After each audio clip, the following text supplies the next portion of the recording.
think that might be inaccurate on both fronts. Yeah, because I think it only counts the items that are picked up for you. It's not the items you necessarily pick up. It's the items you picked up for yourself divided by the number of items for yourself in the current seat. Oh, so like if you like play a multi-world and pick up 20 items for yourself, and then you like play a multi-world where there's only 10 items in your seat for yourself, you'll get 200% completion at the start. That's how those like wacky numbers show up. Interesting. That's huh? I didn't know that was the math behind it. Yep. All right. Yeah, so it's definitely inaccurate from one seat to another. But I'm good to go whenever. Okay. Just to confirm, are you getting game audio from me on VOD or on Discord? I am only getting my own game audio. I guess that's a good thing.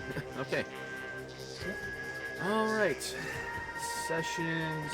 Discord. Yeah, Discord capture is only capturing yours. Yeah, I don't know why they changed that. I actually kind of hate that, but it's whatever. There might be a way to add it as a separate source somehow. I'm not sure, but it's probably better the way it is to only capture one game audio but both voices. Yeah. It works well for things like this. All right. Well, now that said, hello, welcome to attempt number 2 of submission video for No Get Hungry for Speedgaming's marathon. I will link for a link for our previous submission for my end on YouTube, because the kind of seed that we played before and attempted and weren't able to finish, that's the kind of seed that can show up, which is why we're gonna mark the estimate as high as we are. I don't know what we were. I don't know what our estimate's gonna be yet, but we were often close. It was just unfortunate we had a hard stop of needing to get off at a certain time. Yeah. Ooh, that would have been a doozy though. But yeah, this is going to be CGC, as we like to call it with the previous tournament. This is Metroid Prime 2 Echoes, Cross Game Cup Multi-World Randomizer. Now, there's no actual Cross Game Cup. It's just Cross Game Multi here. But we're just calling it CGC because that's what the previous tournament called it. So Baja Blood will be running Metroid Prime. I will be running Echoes. And in a typical multi-world, items from our games can appear in each other's games. That part is standard, and we have a specific preset in mind to make sure the seed isn't outright atrocious, but if you watch the other video, it can still be atrocious. Randomizer will do you dirty. Yeah, so we both have some number of beginner tricks expected of us in Logic, but each of us, I'm sure, will be doing some sequence breaking to try to keep things moving, especially otherwise we would be stuck waiting around for the other person to get us some items. Mm-hmm. We're looking for 9 artifacts, 9 STKs for each of us to get into our respective final boss rooms, and then whatever items we need to actually beat our final bosses. But yeah, I think it's a decent coverage to start here, so I am ready. We just gotta start the session, and then Yes. we can get going. How do I... Alright, session started. We'll actually send all these. Alright. Alright. On go then? Count us down? Yeah, on go. Sounds good. 3, 2, 1, go! As a partial donation incentive, I will be including HUD colors. Oh my, we got a suit right away. And a wide spectrum of colors are going to be available. However, to keep things sane and readable for the viewers... Oh wow, okay. We don't have to... Phase hunt suit? You must want. Amazing. Yeah. That is hard required for me to beat a game. It's actually one of the most difficult items to find because it only unlocks one check. But, oh my god, well, speaking of amazing things to find first, have your screw attack. Ooh. So yeah, those are 2 excellent items for us to have found. We might have a jet seed right off the bat here. Yeah, that'd be nice.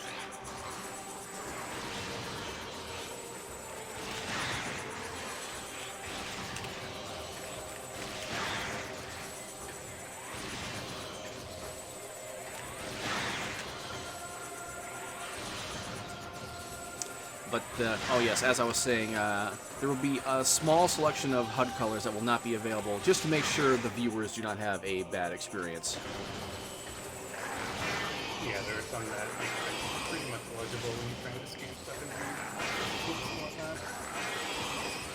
And then, were you going to put suit colors into the donation pool as well, or no?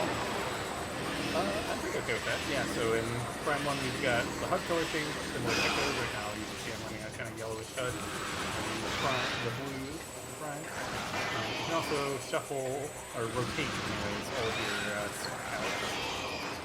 So that could be an option.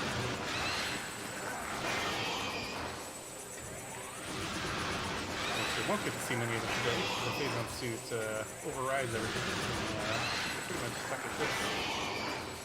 It's a nice purple color.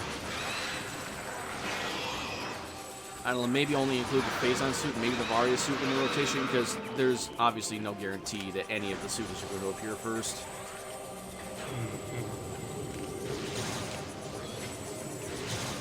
Prime and Echoes do not have an unequip feature built in. And I got one of your artifacts in Transport B access. Okay, pretty early.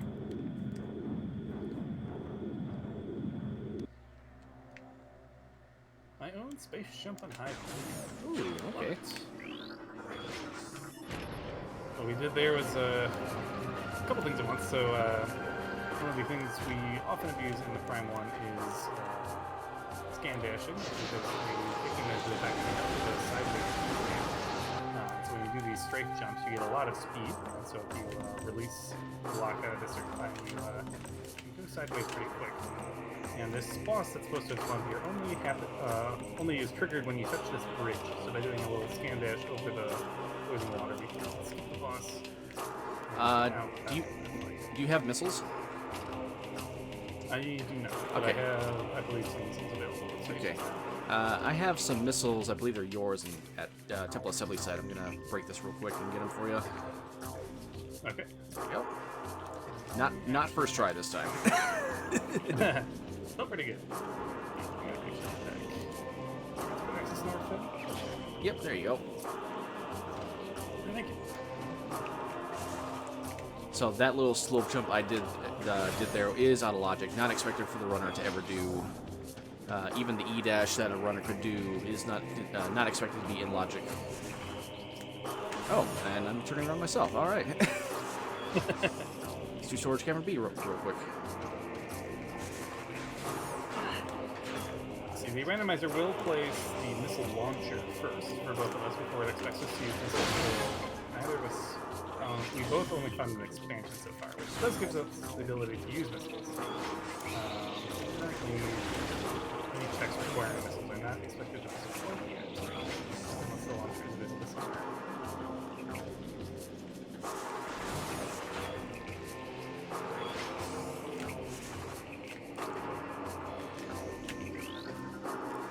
My own secrets came from storage cavern B.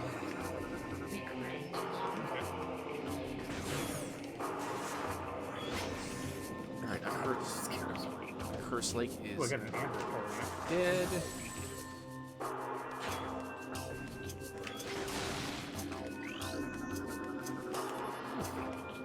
A little bit of rust on our wheels today.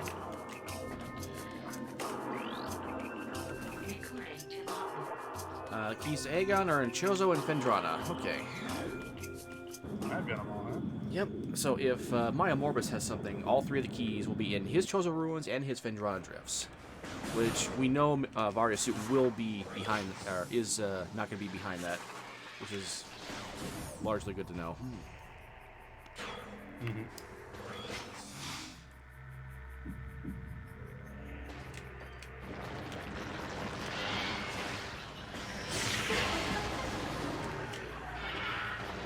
There's my launcher. Okay, so now this is our logic. Excellent. A little careful here with these scarabs. They sure hurt without more fall.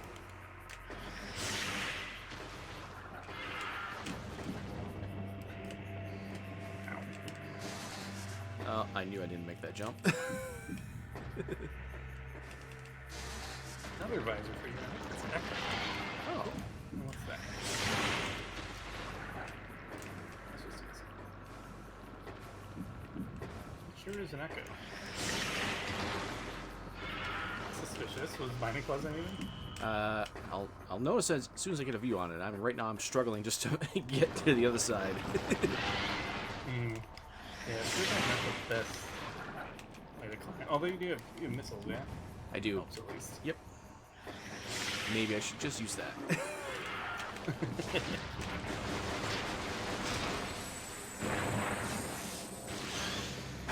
Let's see here.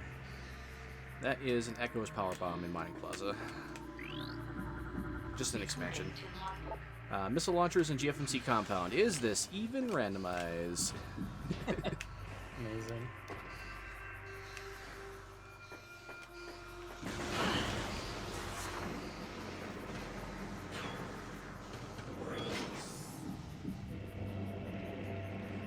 There is a world where that missile launcher could be on the ship, but chances are it's in the crate.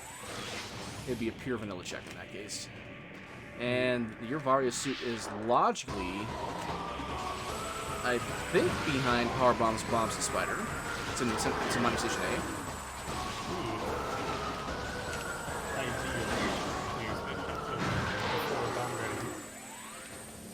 Or maybe you are better at that BSJ than I am. I can do the BSJ. I would still want Space Jump Boost, though. Oh, yeah.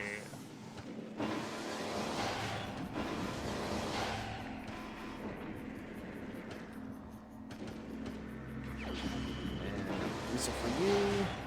I'm gonna get a couple hands and check sand. Oh wait, I have a major upgrade in sand catch. That's probably my Space Jump Boots right there. Oh, yeah. Skipping a couple major items to get up to the top of this room. These platforms are still here with that X-ray visor, and we did a little scan day. Oh my god, we get ice speed. That's pretty good. And we also did a scan day to skip grapple that you're supposed to have. We're now going to do a short out-of-bounds segment here to skip plasma. In retrospect, maybe not the best idea. We got it. And for thermal. Huh. It's somewhat easy to soft lock doing that if you don't have morphin bombs. Morphin bombs will get you out of trouble. If you land on any kind of sticky collision you can't jump off of. Indeed, it is my boots. Your Vari suit incoming. Okay. Oh. So I'll probably put off Nagmore until I'm otherwise out of one. Just because Mario, isn't accessible yet, logically.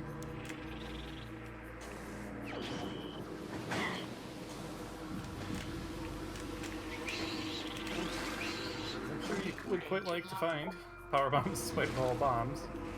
Indeed. Good. Umos 2 is just a missile this time.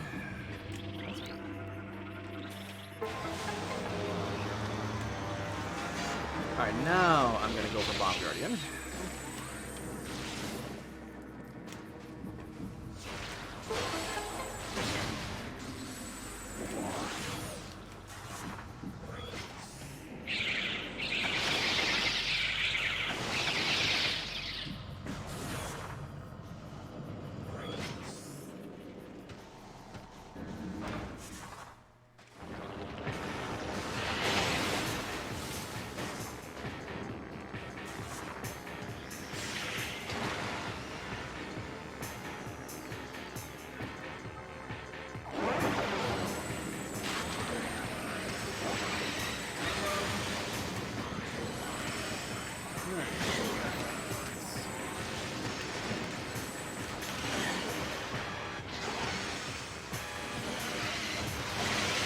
Oh, I was too slow.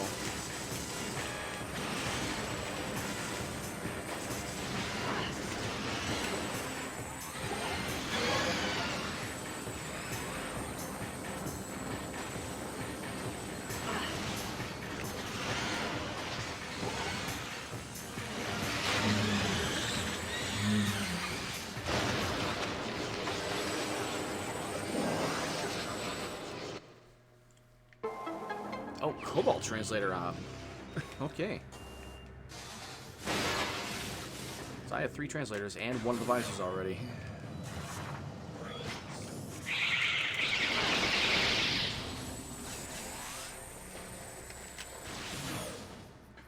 Alright, let's go to Central Mining Station and see what we got.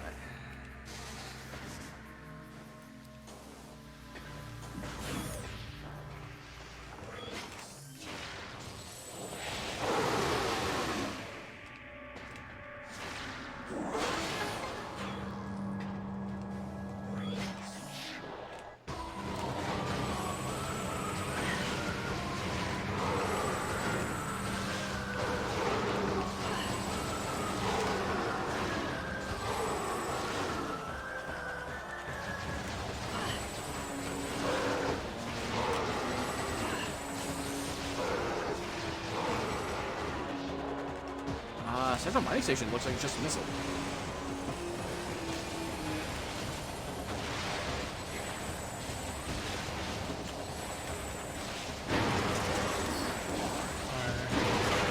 Artifacts.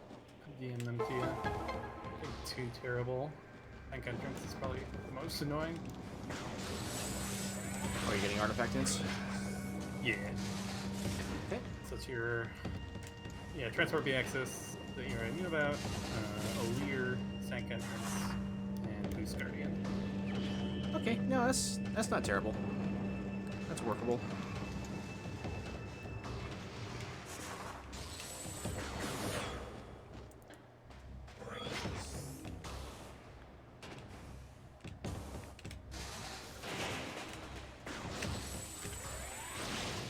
I believe I'm check until morph, logically, but I will take this Varia suit into Magmor.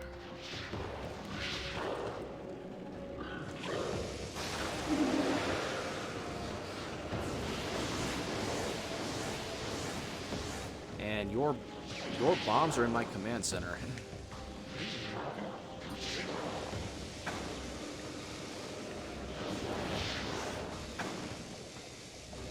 I think we had this with the last one too. I don't remember if screw attacking the floor and shooting the grate is in logic of this. I want to say it is, but Yes. okay.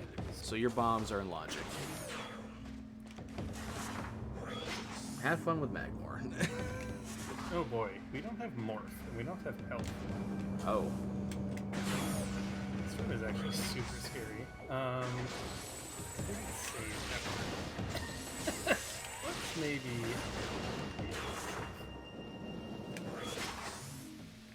Like, that's probably fine, but if I get kind of squished between the Magmor and the wall while I'm also in the lava, then.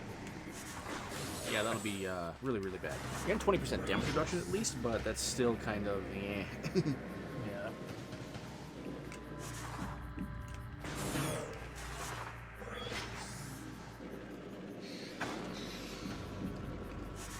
It's all part of my strategy to have more fall by the time I. So I'm gonna bum rush my Dark Missile Trooper because that might be your Morph Ball because I already know what's at my GFMC compound check. So I'm not worried. I'm not worried about my own missile launcher right now. Do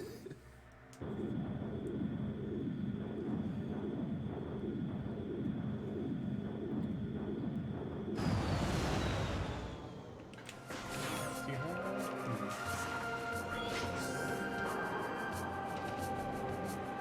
Oh, you have space. I do. Oh, wow. Yep. Okay. Yeah, that was my sand cache item. Yeah, so unless there's no ship, I suppose.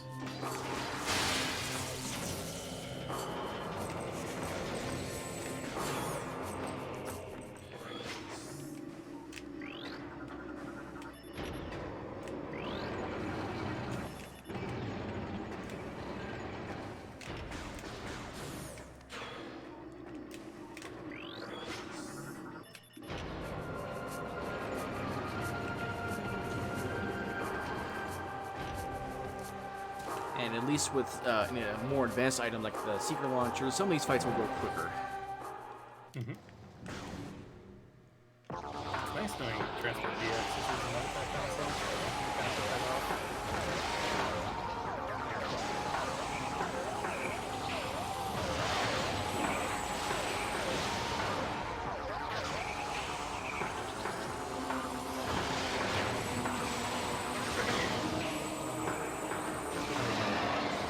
Yep, no more fall as a result of On Guardian. Okay. Routing. I might do Magmore back to front. Let's see, warp it. Go back to front.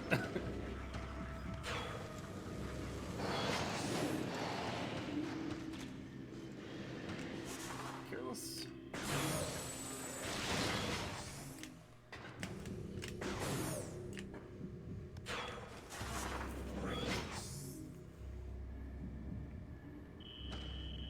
Oh, an STK. Nice. That's one.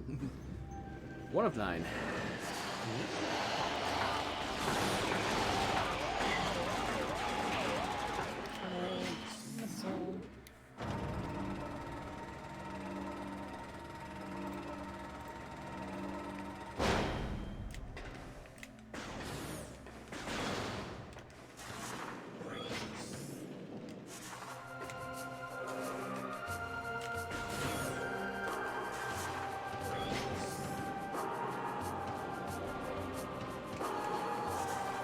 Feature of the Prime games, if it kind of looks like you can stand on it, you can probably stand on it, and maybe even if it doesn't look like you can stand on it, you can. Abuse a bunch there to climb up another station.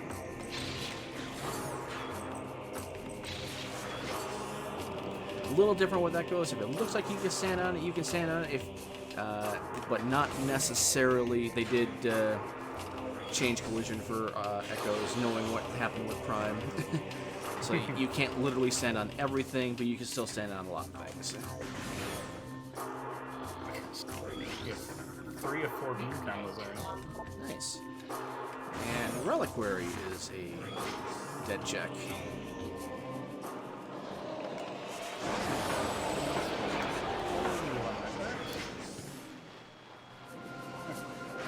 never punched.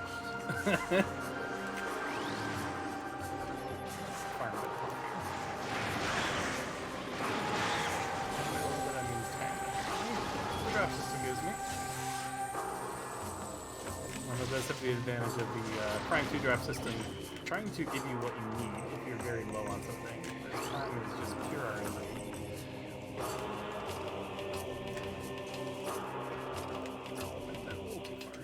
Actually, you know, I don't need to, but I'll dupe the missile launcher.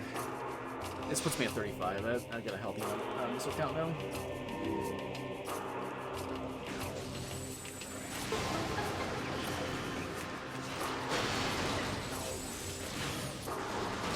We have grapple and extra. That does put our ice beam in logic.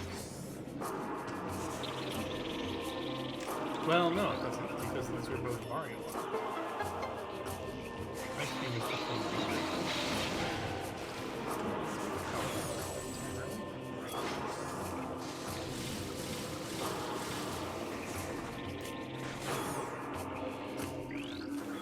Oh, I wonder if the other burn dome item or furnace might be progression then.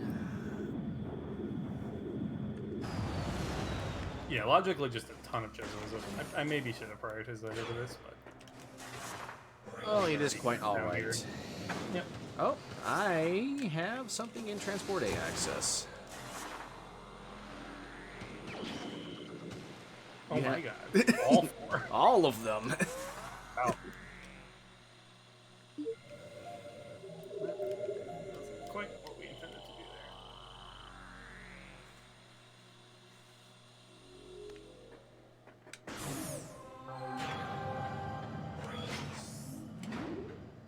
there. Hey, we take those. Alright.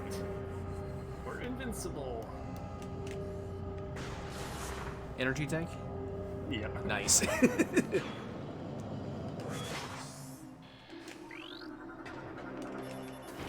And a nice quality of life option that was added to both randomizers early on in Echo's development, but later on in Prime development when it was added to Randomania. Warp to start.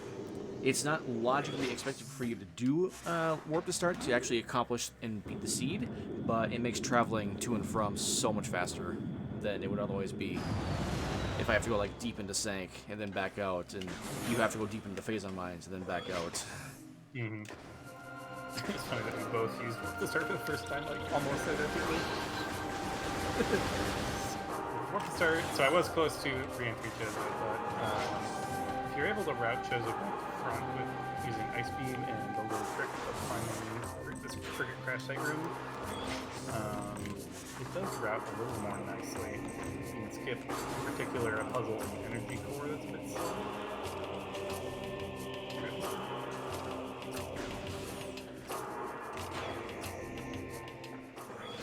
I'm going to scout Hall of Undead while I don't have a check available at the moment.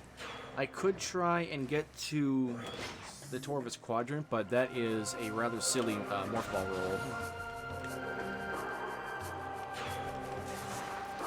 And since I don't have bombs, that would most assuredly be a soft lock.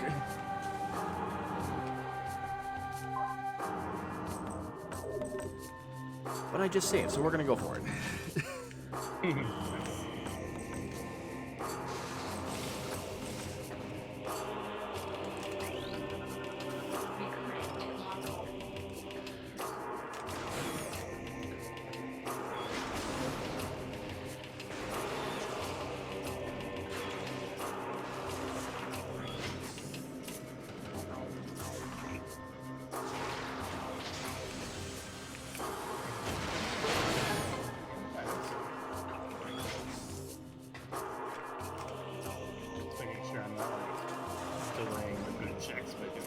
Yep. I'm pretty sure everything's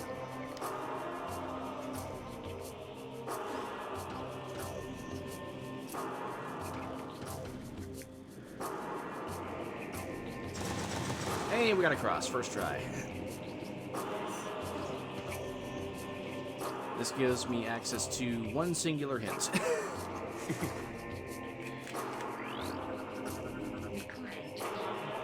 The Dark Visors and Torvus Bog. That's a good hint.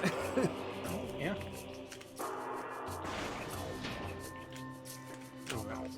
Bad or Chris. Alright, we're going to try and get back now.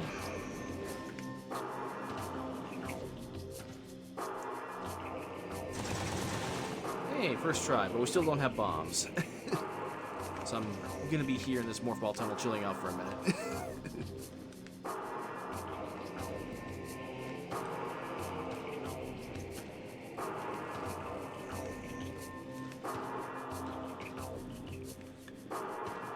Ooh, I wonder if these Kraylees can shoot me through the wall. Doesn't look like it. Overlapping the cutscene of the ghost guy and bombing that slot, which will save us a little bit of time rather than having to watch both.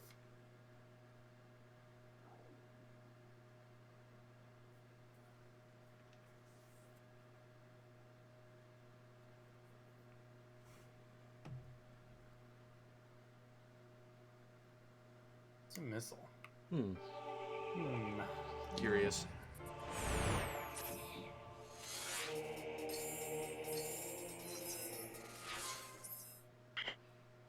Time for early wild? I'm assuming you're checking Flagra. I will do Flogger before I leave Chozo. Okay.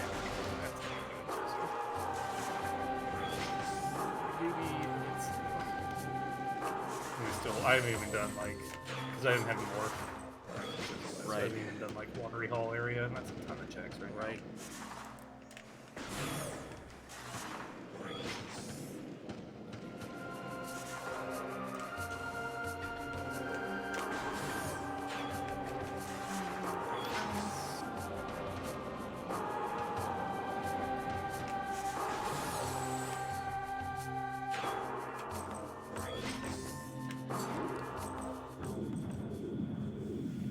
There's one. Oh, that's mine. Weird. Alright. Don't even need the early wild anymore. Oh, okay.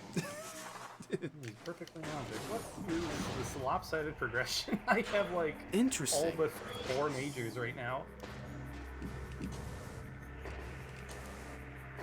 I guess randomizer is like that sometimes. Yeah.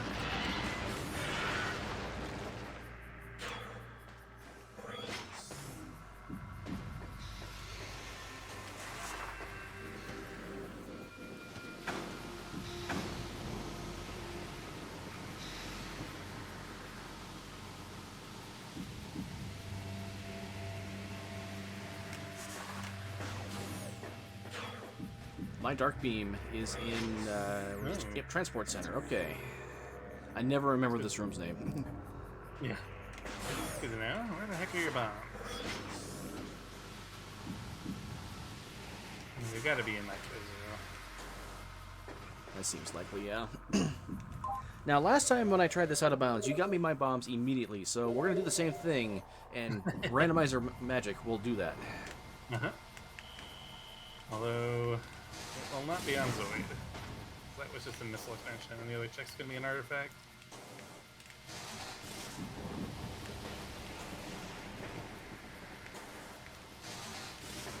But we can abuse the fact that there's this tiny ledge right here on Zoid's head that we can just stand on and avoid all the fire. Hang out until he becomes vulnerable again.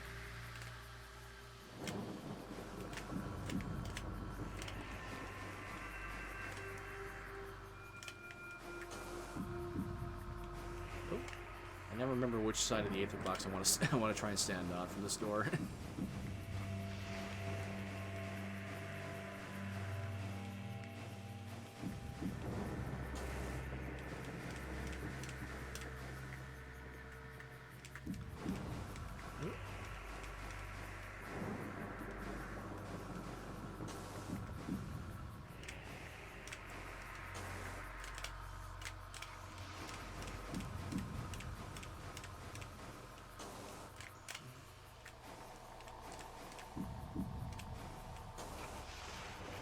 Oh, okay.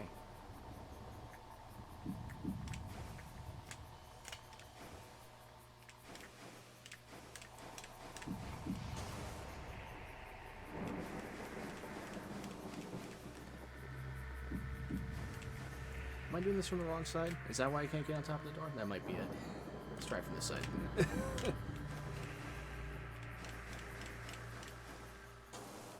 Yep, that's it. Okay. Yeah. Yeah, because the transport center extends far out that direction, because that's where, like, where the half pipe and stuff is. Mm-hmm. You're going to be in the aether of it, and that means you'll fall. But if you're on the other side of the door, you're outside of the box of the transport center. So every room is in a box. There's a lot of intricacy to going out of bounds and wall crawling, as we call it, the movement out of bounds.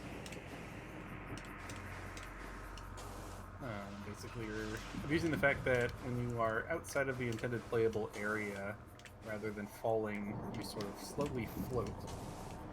As well as the fact that when you begin to fall in this game, the developers implemented some coyote time where you have a few frames where you can input a jump, and that will let you jump when you're on the border of where you would fall and where you would float. And that will let you kind of climb along the edges of these boxes where the rooms are.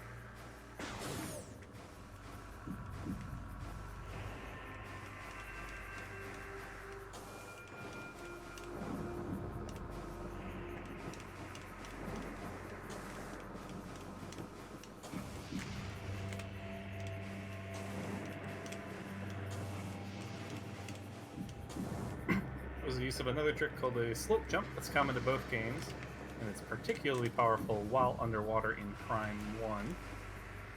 But if you are pressing yourself up against kind of diagonal collision as you jump, you'll get more height than you otherwise should have. So let us get up to that item without having a gravity suit as intended.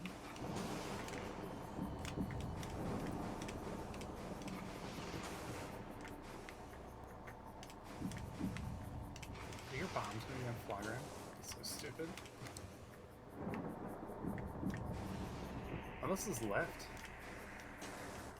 Not much. Maybe I should just be doing Flagra right away. I'll do it from reverse. Oh. Yeah, that makes more sense. Where's my power bombs? What the hell? Take those.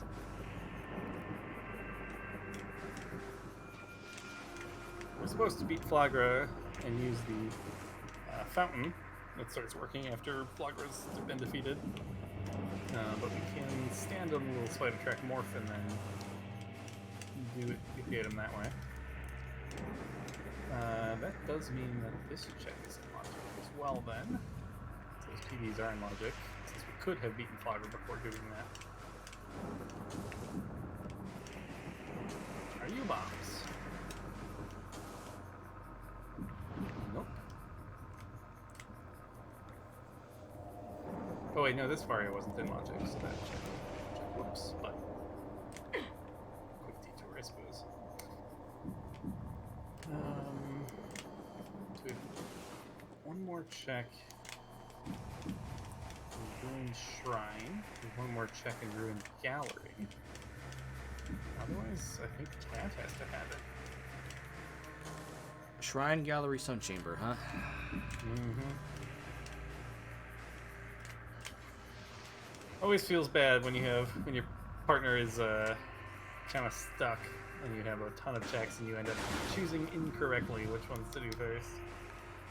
That do be how random goes sometimes. Mm-hmm. Come on, Lone Trigger. Oh, these low triggers can be a little finicky sometimes. That one in particular, you cannot force load. You have to hit a loading trigger. Yep. The loading trigger is above.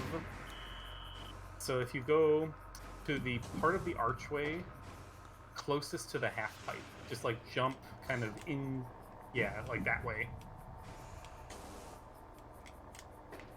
Maybe a bit more forward. Yeah, you've probably hit it now.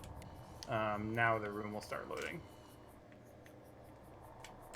Yeah, that is one of the few doors in Echoes. So normally in Echoes, you can get doors, the next rooms to load just by standing around the door from out of bounds. But this is one of the few rooms that works like most ones do actually in Prime 1.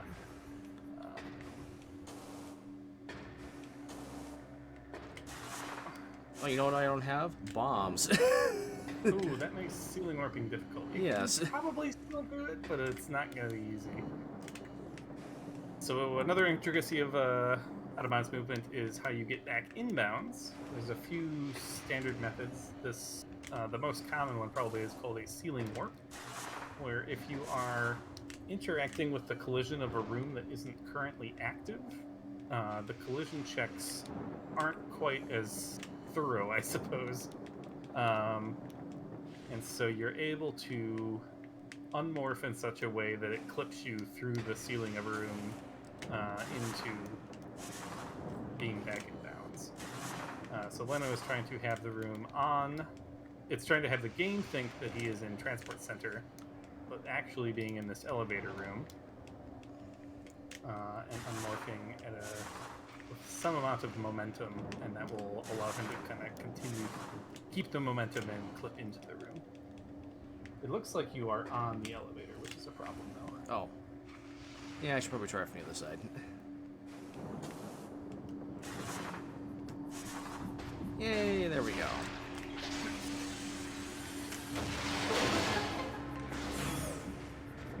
All right. Unfortunately, this gets me nothing at the moment. Feeling of satisfaction.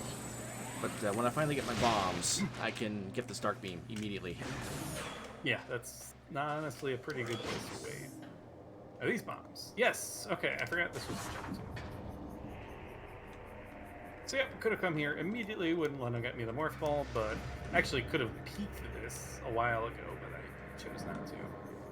Unlucky. And that's just the nature of the randomizer sometimes. Like the randomizer chain can just do that to us, which is fine. Mm-hmm. But bombs and dark beam should keep Leno moving for a while, and I'm in pretty good shape myself. I do need wave beam somewhat soon to be able to keep moving. Once I get wave beam, a good probably 80% of the piece is over. And dark beam gets. Nice. So slightly out of logic, out of sequence. It is technically in logic because I can get to it logically. It's just the way I did it is not in logic. All right, let's go. Let's go around.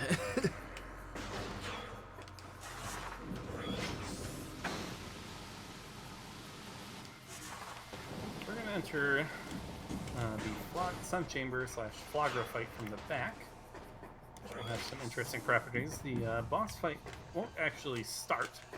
However, the damageable bomb slot triggers that you have to hurt during the fight are still there and damageable. So you can pretty much kill Flagra before it activates.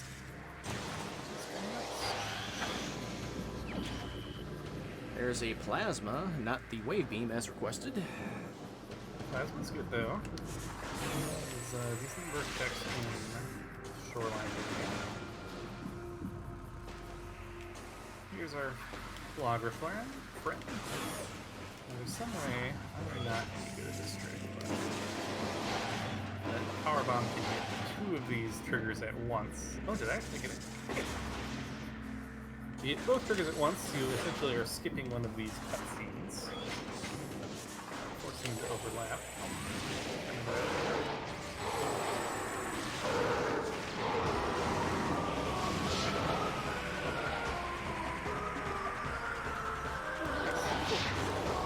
We can convert again.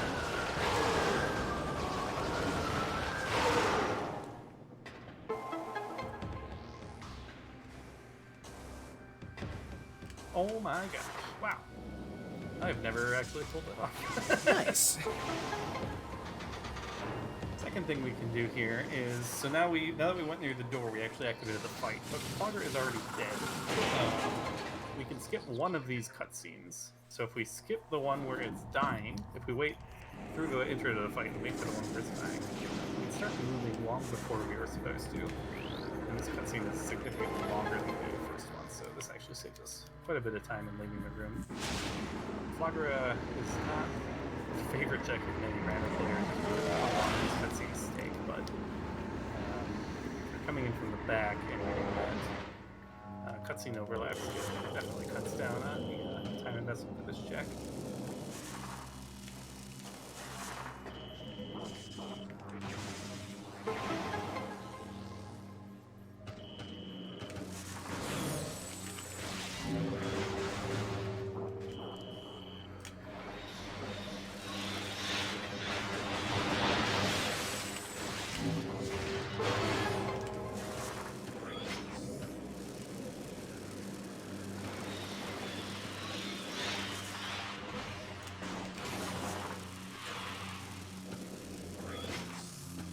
Ghost flew into a very annoying position.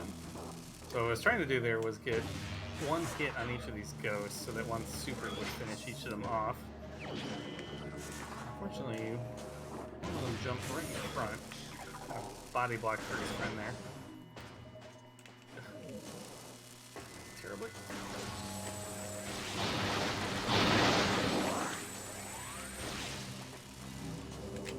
So far, Dark Beam has given me an energy transfer module. Not so good there. Yeah, not exactly what you're looking for. That shows up. So Plasma gave us all of it. So I suppose we can go back to for Elder Chamber. I don't hate that because also Retreat Chamber.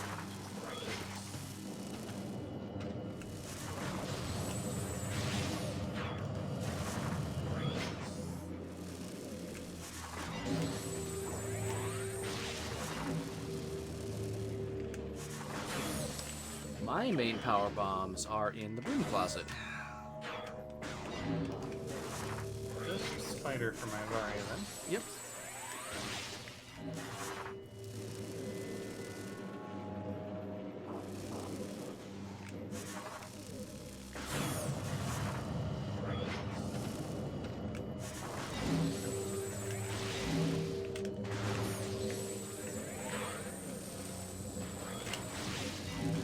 Then here's a nice little vanilla trick with echoes. I'm shooting at nothing, but I'm actually shooting at Jump Guardian. His hitbox is actually loaded, he's just invisible. So all you have to do is shoot at this approximate position, shoot him 28 times with fully charged shots, mix it up with whatever beams, and you can bring him down to 1 HP this way. Start the fight, he takes 2 shots, and he's dead. For whatever reason, when he's down to 1 HP, the shot that would kill him doesn't kill him. He's invulnerable for that one hit. So you gotta hit him with two. You gotta hit him with 2 shots. But yeah, that saves a good amount of time because Jump Guardian spends a lot of the fight being invincible while it's jumping around. So being able to damage it consistently while it's unloaded like this definitely helps.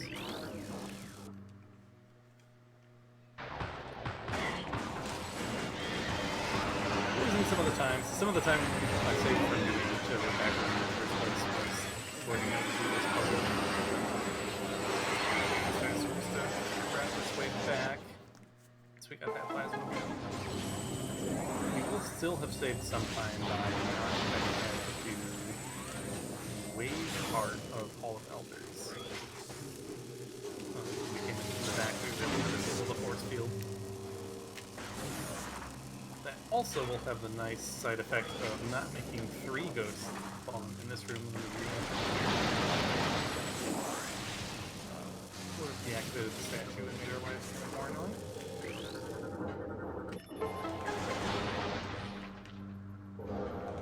I guess if we're only in the plasma door, it doesn't stop the statue from moving. It only stops his hands from being able to bowl you. So actually.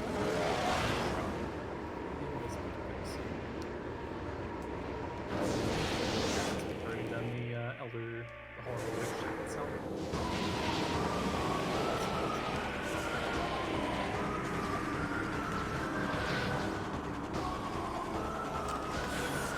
I am at 65 missiles already.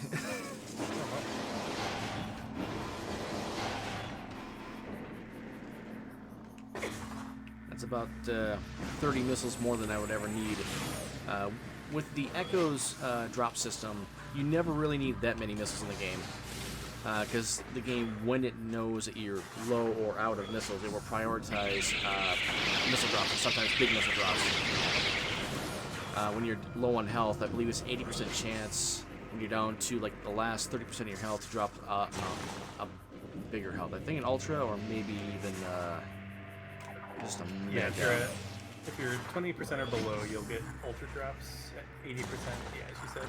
If you're half health, you'll get 50 drops at 50%. And then like the big issue with Prime, if you're out of power bombs, it's like 80% chance drop for a power bomb, and that I think is your last suit in Mining Station B. Yep, that is your last suit. Interesting.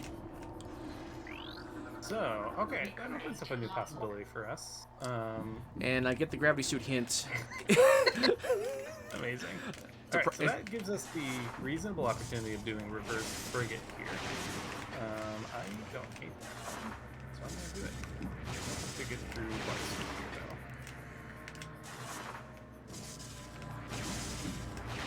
I'm going to try to bomb jump into a little tiny hole. Oh, what was that bot? What was that bot game? I don't suppose you can find me on my light beam so I can do storage B or storage A real quick. Oh, that would be nice, yeah.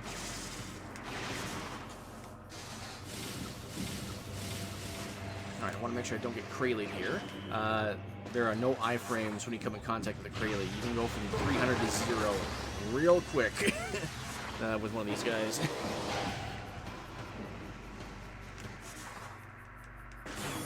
Oh boy, I've not practiced this trick recently. So I'm always finding something out of logic for you. Oh, that's so close. Unfortunately, we don't have Boost Ball. Boost Ball helps get you through when you get those kind of scenarios where I was like kind of teetering on the fence there.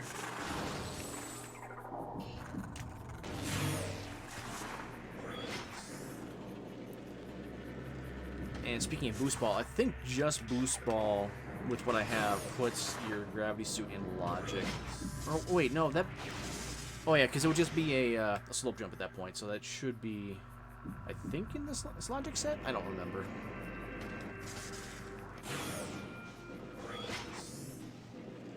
Oh.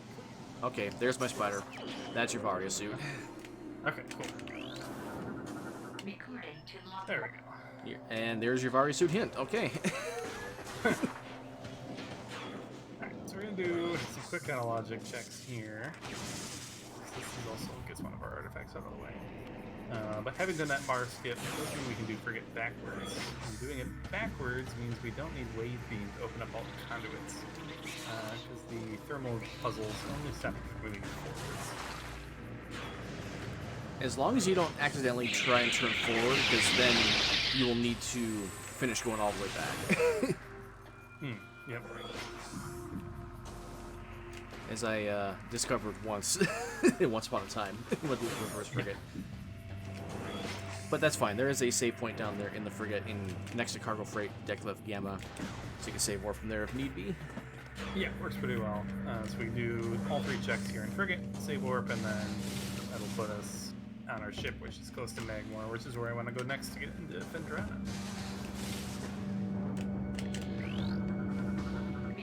Now that the Varia suit is in logic, Fendrana is looking like the most reasonable place for next progression to be in my seat anyways.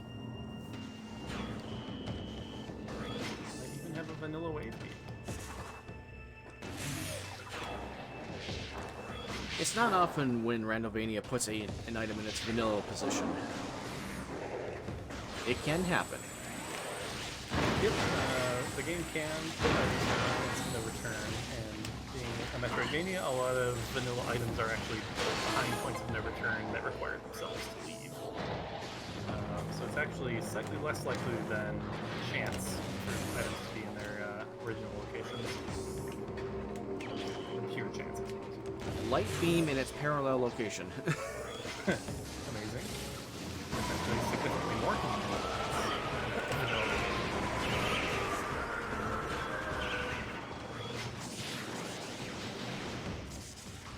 Way better than where it was in the previous season. Yes. It required its vanilla location and then waiting.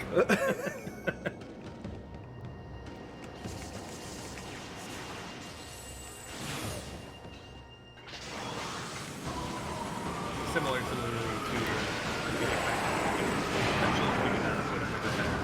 to get something that'll help you leave. The game can expect one of us to go into a point of no return to get something for the other, who then will take that and find whatever item frees them. And that was definitely the case in the last seed this we played. Unfortunately for Leno. A lot of the time... Oh, good. I got an E-Tank for you coming up. Thank you. I don't know where you're at with energy. That would be my... So at that point I start feeling pretty comfy. Okay. I am currently rocking 1 no suits. You're going to be rocking 4 all suits. That's effectively 6 E-Tanks. Yeah, I'm only missing boosted wave. And like Fear Tracker is like half target.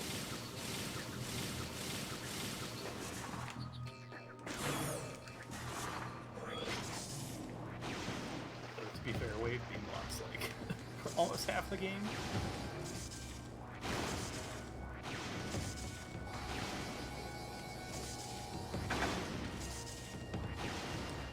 Well, I now technically have Dark World access, so I can at least get a few things done. Torvis is completely on logic still.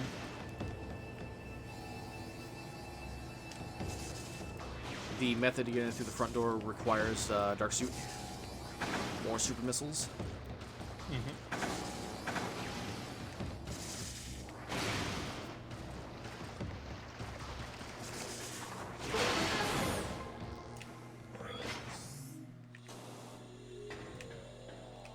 I could try and peek Storage C, but I have a bunch of stuff in logic yet, so I'm gonna worry about that later.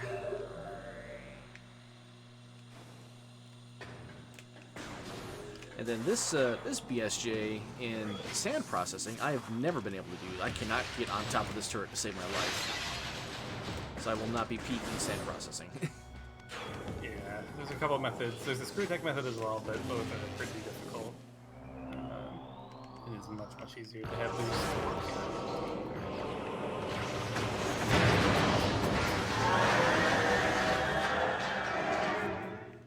Power bombs making quick work of bosses that you weren't supposed to have them for.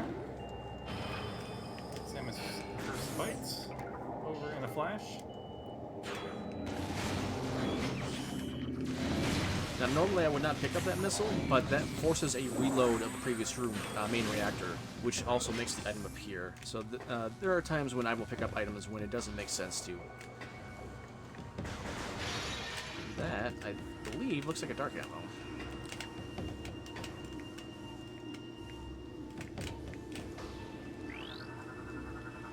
Correct.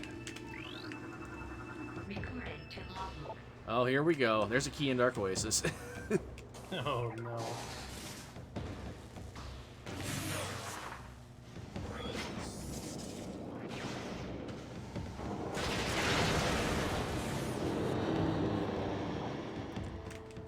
Dark Oasis is among the worst checks in this.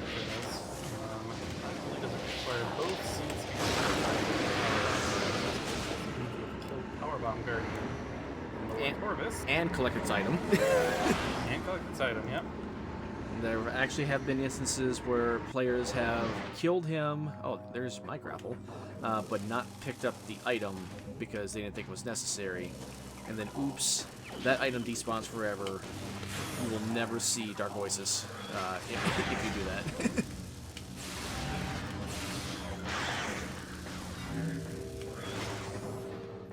That's dark ammo, okay.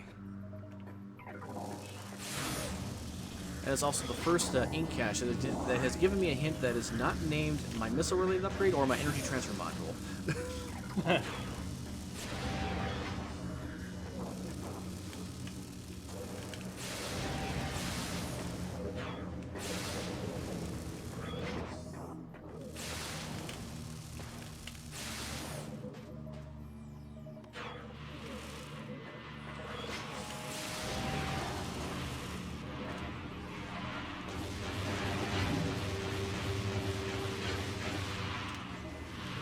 Lena, would you like to Yeah, actually, yeah. Because then I'm going to be right back in main reactor, so that will, that'll get me sand processing.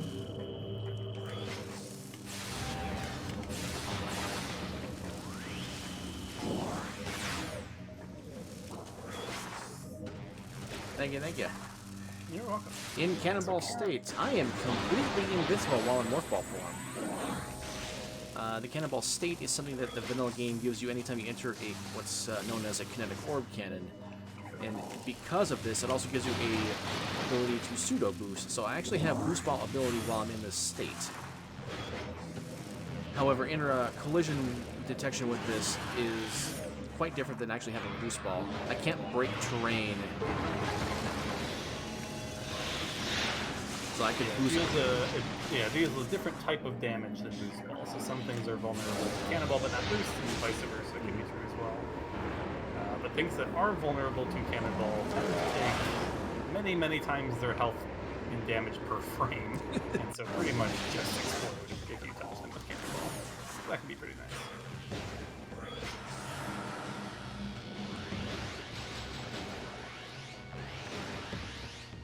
Oh.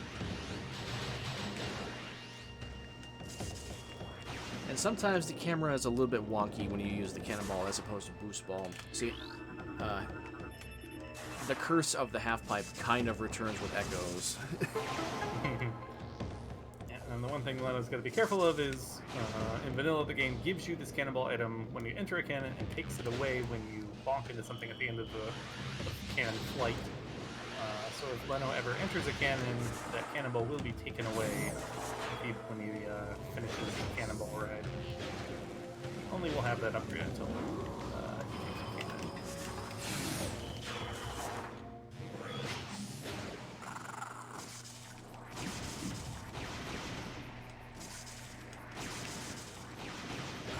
How are you in missiles? Got plenty. Okay. I won't go out of my way then.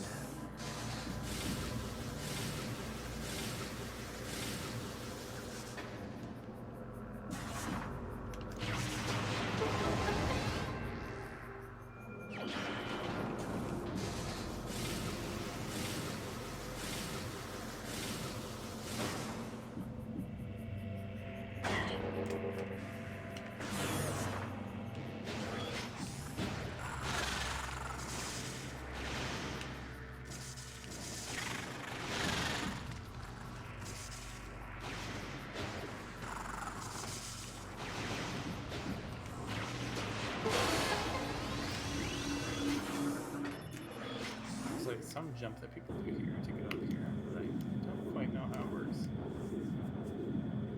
Alternatively, we can jump off these Shegoth backs, or we can do a little slow.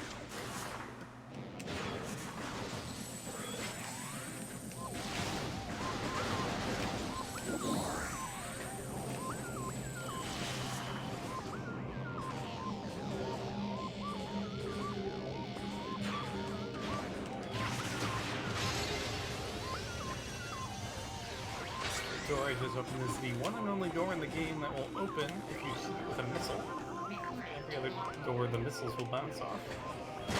No idea why it was implemented different than all the doors, but Wait, which door is that? the door from Ice Ruins West towards Fen Canyon. Really? I didn't know that.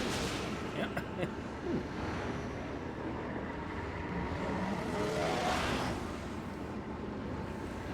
I just got a hint on quad. My quad is completely dead. Good.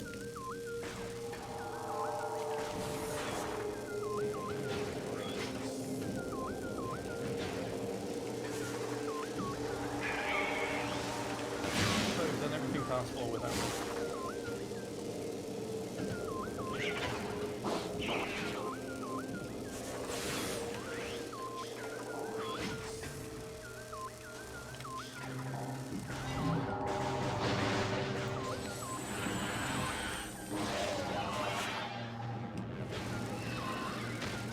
That's actually an example right there of the Echo's priority drop system working against your favor. It detected I had no power bombs and prioritized that instead of my health drops. Yeah,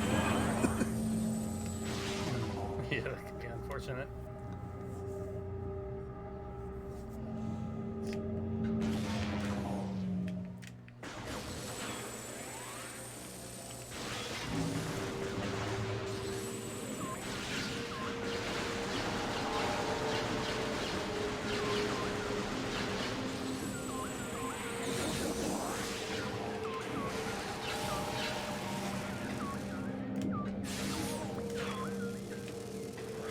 Let's see. One idea.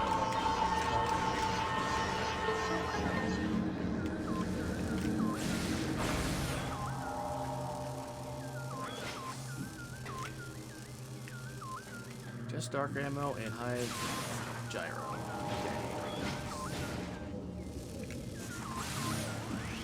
Being an A-Hive with 200 health. Great. Yeah.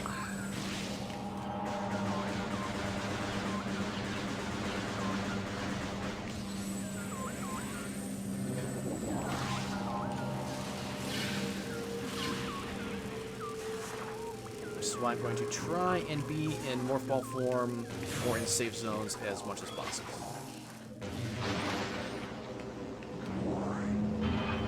Screw attack is pretty handy as well. Mm-hmm. When you're screw attacking, you're only taking, I think, about 2 damage per second rather than the normal 6, even if you don't have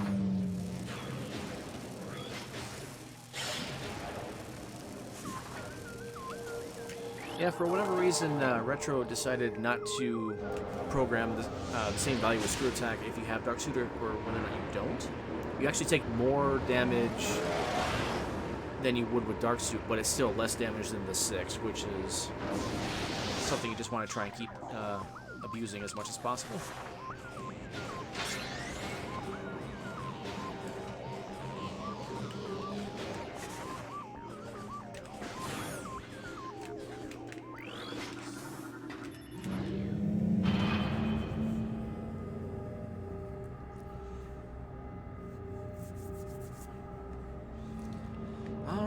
Let's see if Spider Guardian is going to be logically required for anything.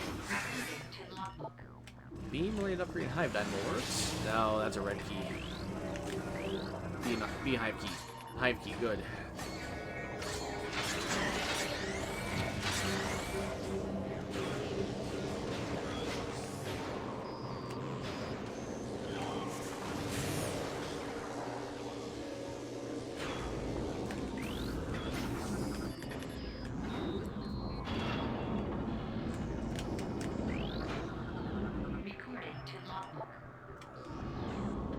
Optical Beam and Dark Oasis, or Dark Aegon. I have not found a single useful hint yet, other than my Aegon keys.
The training chamber wall crawl, so I'm trying to take a look at what it is in the training chamber and training chamber access rather than waving.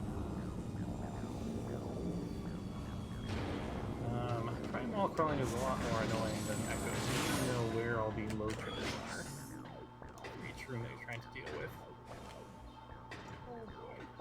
And if you fall like I just did, you can deal with the other fun concept of Prime, which is called limited influence. In Prime, if you walk off a ledge, you do get the coyote frames, but if you miss a jump, you then no longer have any influence over how Samus is moving.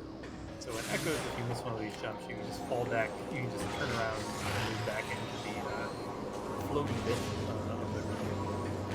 But you will just fall to the bottom and have to start all over again. So unless you're able to get a bunch of frame perfect tricks in a row, you need to find a corner of the room. My Torvus keys are in Sank, Talon, and Torvus.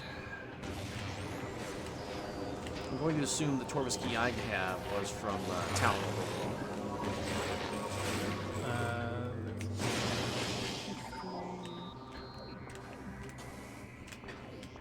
Yes, it was from Talon.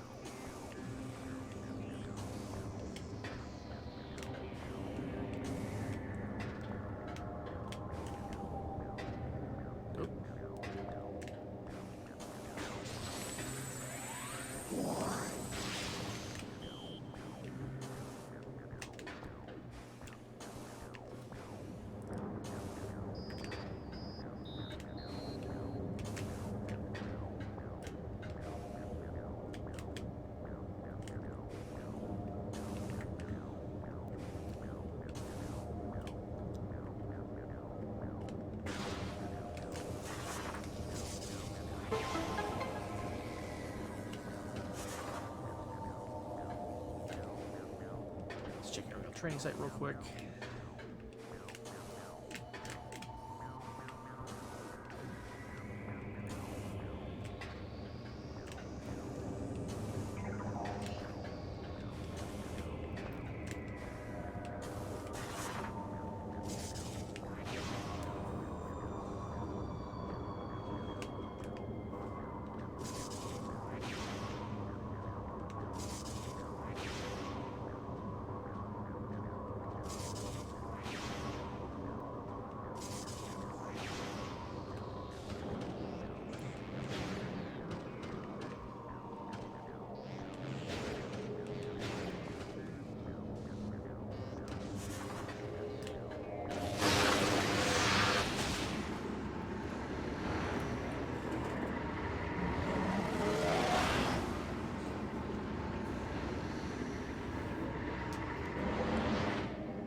Missile. Everything's turning up missiles.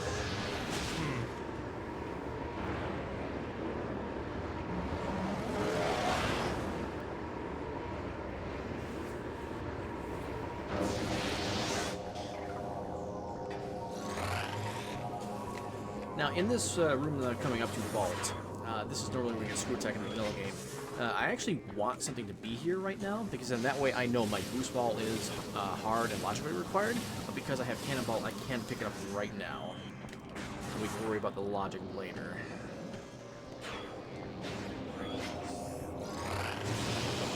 That is just a dark ammo tank. Never mind.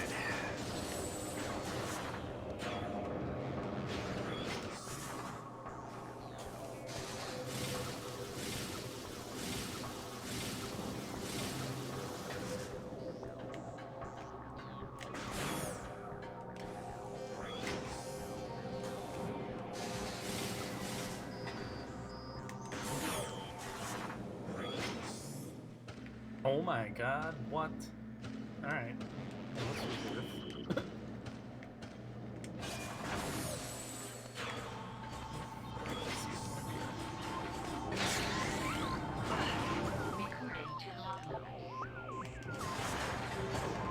Cobalt lock, cobalt hints. nice one game. Oh, there's a suit for me, finally!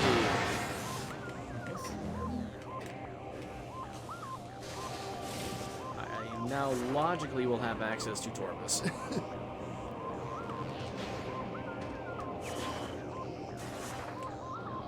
And I can get hints out of logic.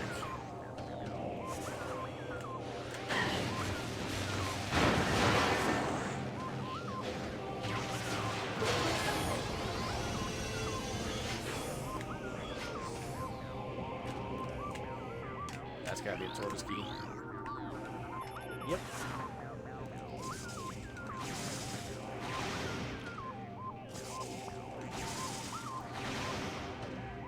Game? I have Spider Ball. Okay, there we go. Now, there's a couple of ways to get this. I'm going to do this slightly safer way that's consistent and 100% guaranteed. You can just screw attack into that hole, but you're not guaranteed to hit this, the opening with that.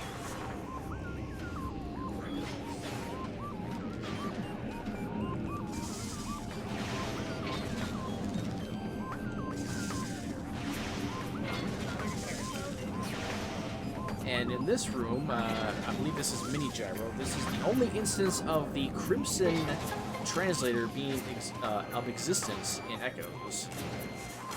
It is theorized that the Crimson lures were going to be added at some point, but it was replaced in favor of Violets.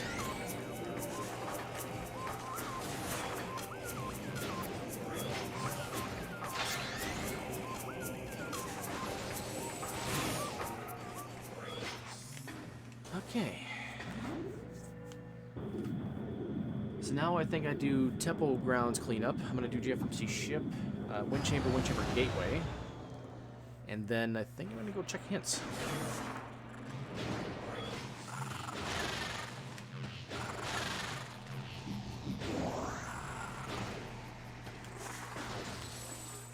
In doing these hints, though, since I don't have screw attack, I'm going to have to do a reset because there is a way to get back through the door. It's beyond my ability. So I'm going to end up losing this cannonball. So I want to try and get as much done with this cannonball as I can before I no longer need it.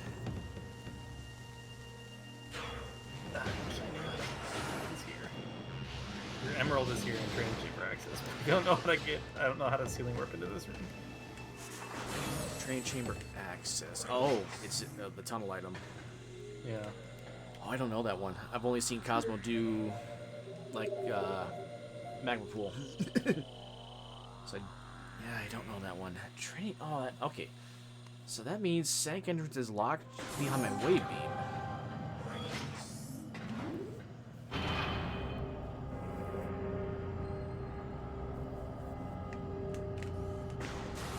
I wonder if you're supposed to use boost ball again.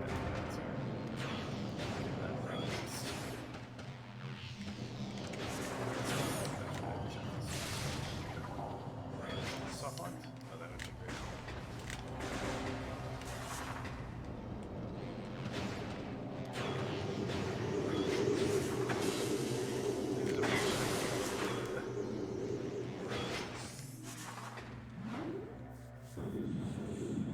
I forget. Is training chamber 2 training chamber access a wave door? I think it is. It is.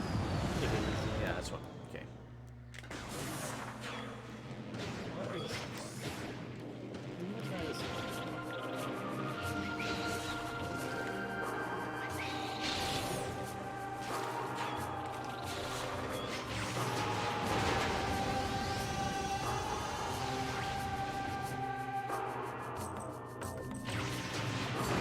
Oh, never mind. Behind power bombs.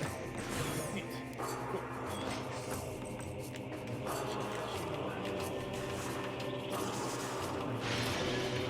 Like for chicken. I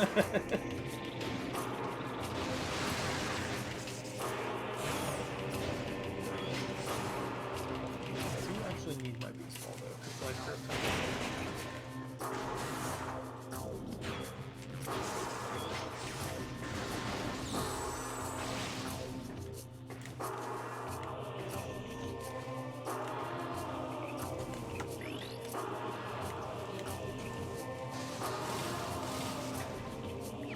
Hey, have a power bomb to spare.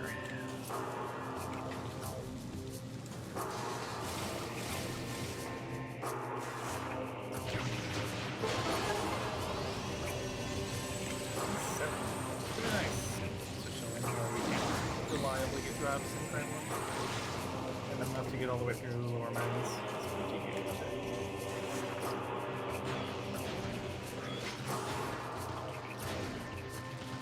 We're actually going to do this well for right now. But this time we're going to go in bounds.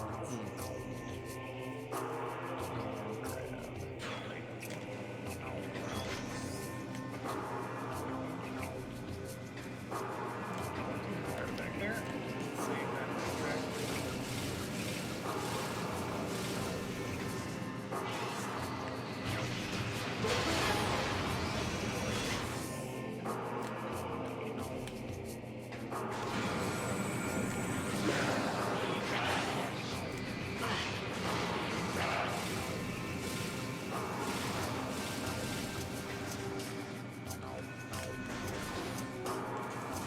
Everything is coming up missiles. I have a feeling the STKs are going to be largely in my lower tortoise and maybe in your mines. Dark Oasis being probable is not a good sign. Yeah.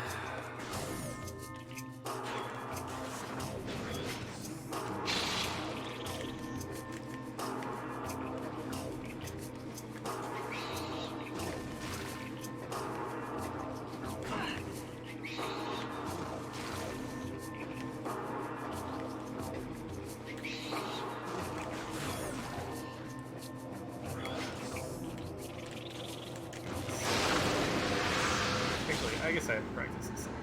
That's probably good practice.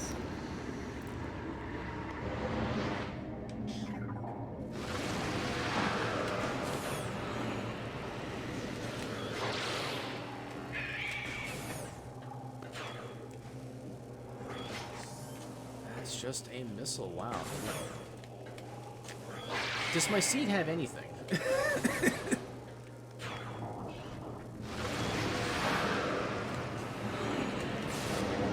Wait, I had all 3 of your suits. I had my own dark suit. You waved your 2 of your beams. It's just like there's not much left to find. Like Yeah. there's almost nothing for me left to find. It's just whatever you need. Super missiles, probably emerald for sure. Likely the light suit. Yeah.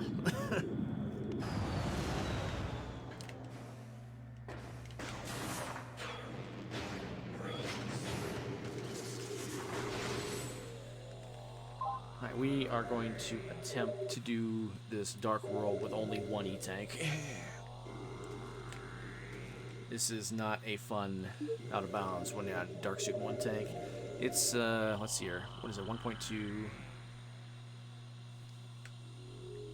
199 energy. I forget what that math converts to, but it's about a couple minutes of dark world exposure before death.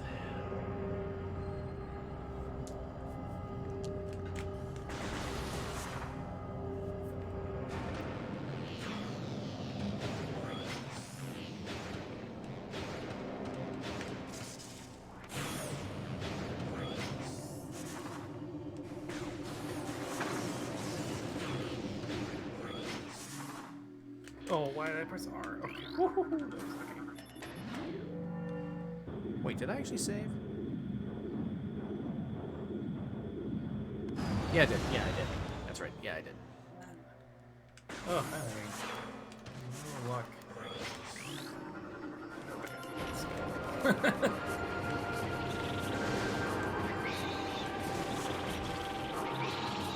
Ideally, we can just walk. We can just kind of bomb jump.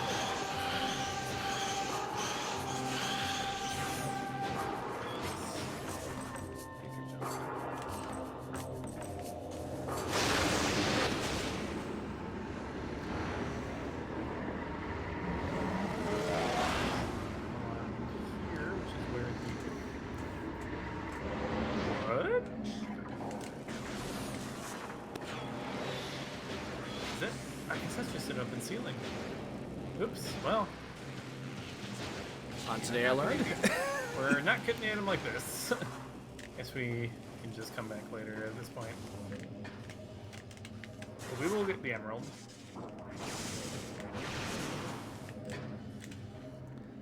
No, no special rush on that. Alright, now normally I would jump on this side, but I've been having trouble finding that hole lately, so I'm just going to jump on top of this, which will get me out of bounds, just like that.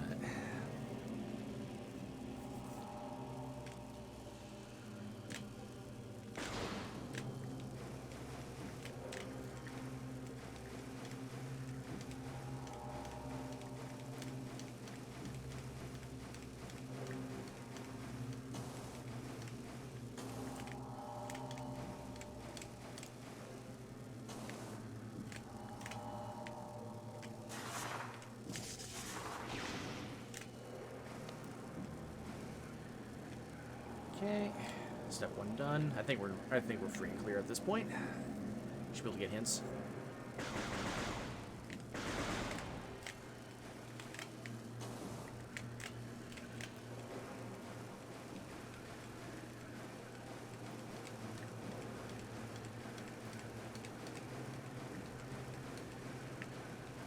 Yeah, there's one interesting difference between the two games, where in Prime 1, all you need to get hints are missiles.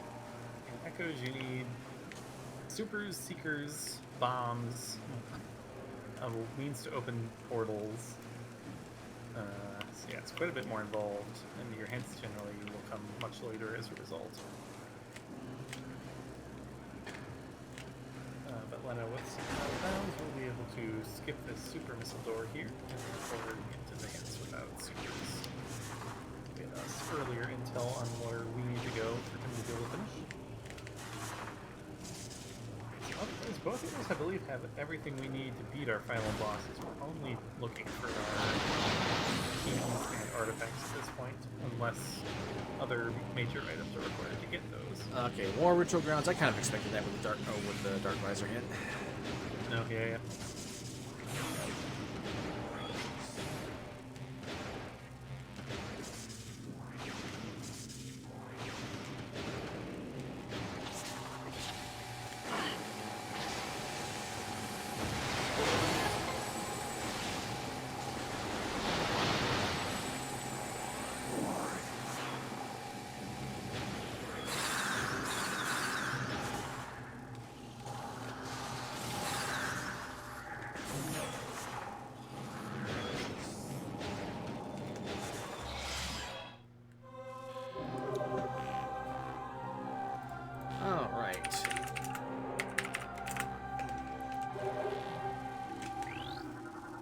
Recording to logbook. Dark Oasis. Okay. Yep. So it begins. It begins. Light suit is confirmed required. Recording to logbook. Okay. Log. Okay. That's fine. Okay, so that's gravity boost. Recording to logbook. Plasma processing. Alright. Definitely extra boost ball, if it wasn't already. Oh. Recording to logbook. Warrior's Walk. Supers. Mm-hmm. Okay. Recording to logbook. Under Transit 1. That's a free one. Recording to logbook. Torvis Temple access. Recording to logbook.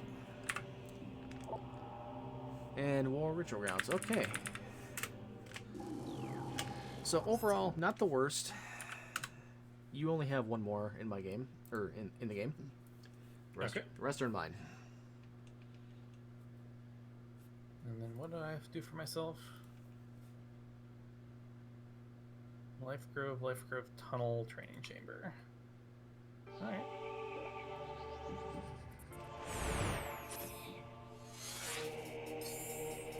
Those are not bad. So let's see here. I am go minus 1, 2, 3. I'm go minus... Yeah, I think I'm go minus 3 here. Light Suit Supers boost. Oh, yeah. I already know where my Dark Visor is. It's in Torvis, so it's technically go minus 4, but it's fine.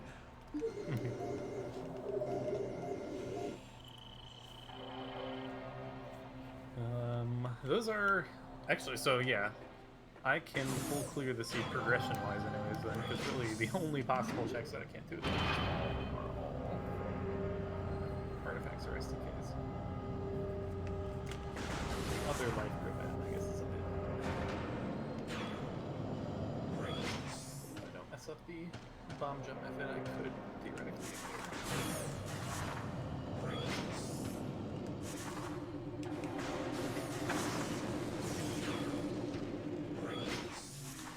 So routing-wise, I probably should have tried to do Sank Entrance before losing Cannonball, because now we have to wait for my boost ball before I can finish that check.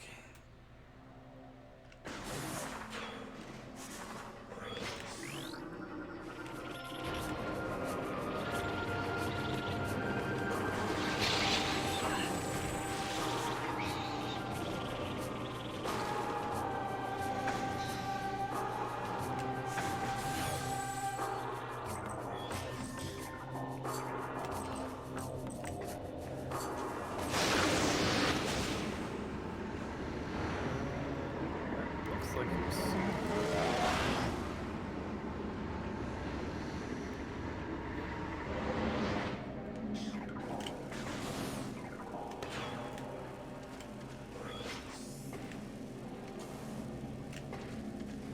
oh no, it's a burger.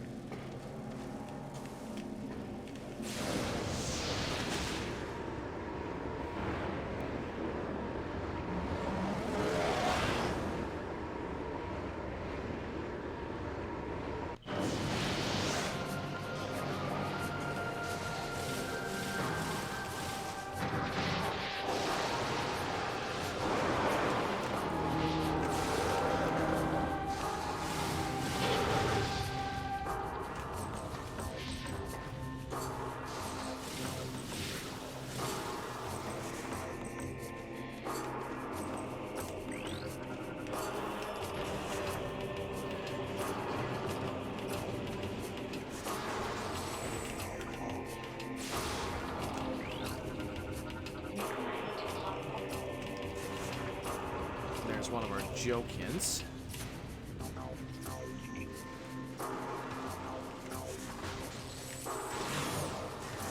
So of the hints and echoes, you're always going to find four hints that will tell you something. Your boss hints, for example. We've already received both of our Quadraxis hints, so we know Quadraxis is dead. We have not received a Morbus or Chica yet. And then the game will also give you key locations for your 3 boss fights. So we will find a Dark Torvis key hint and an Inghive key hint at some point. And then there are 2 joke hints in the pool. Morph Ball related upgrade at Poison Bog. That might be my boost ball.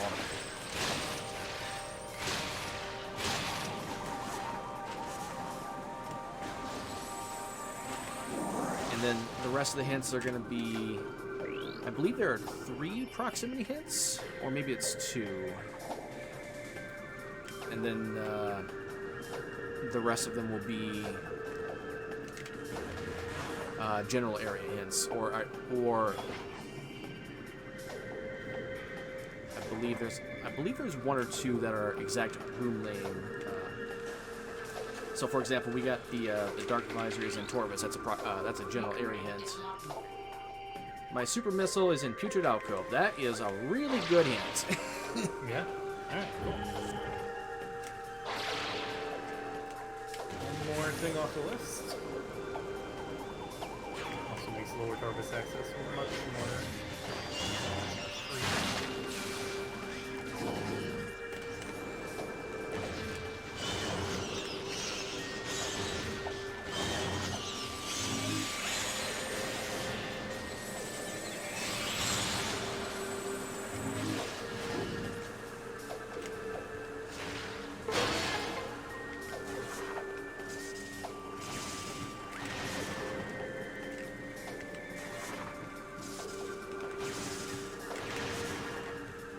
Now, normally I would do the Torvis Temple first, but because I know where my super missiles are, I am going to go get that right now.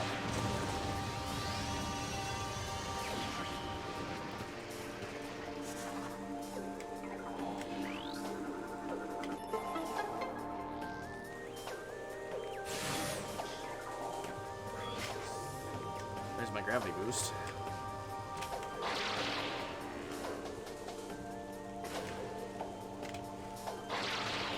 Loaded Torvis. I'm okay with this. Mm-hmm.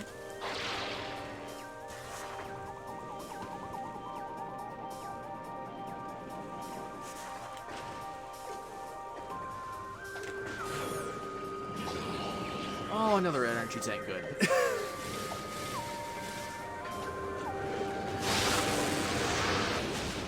My survivability has just skyrocketed with 2 tanks.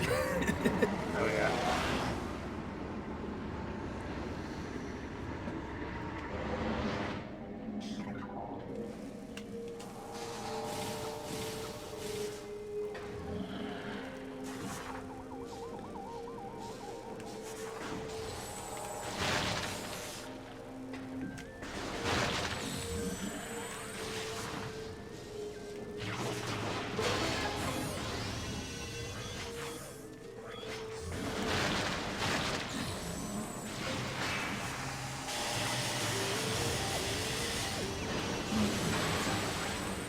Oh, good timing on that power bomb.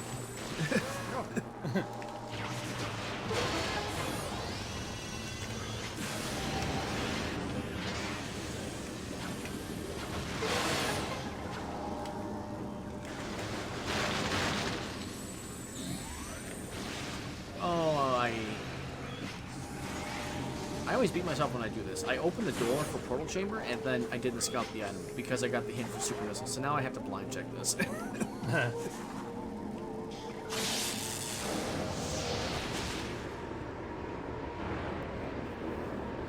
It's fine. Because it could be my boost ball.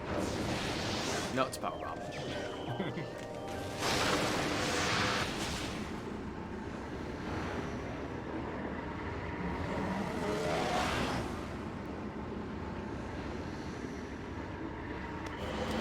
Oh, I have all 3 Chicka keys, and I don't know what Chicka has. But you don't have Cannonball anymore? I don't have Cannonball anymore, so it would be a really slow fight. Yeah. I'm not gonna fight him yet. I could. You've got all translators, so you'll eventually get the hint. Yeah. But if he has a light suit again. Oh no.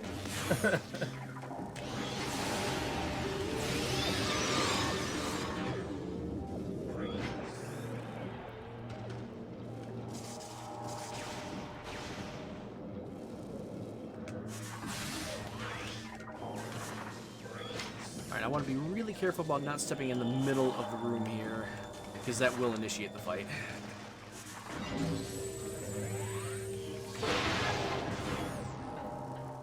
There's Sunburst. That'll be useful if I have to fight Grapple Guardian.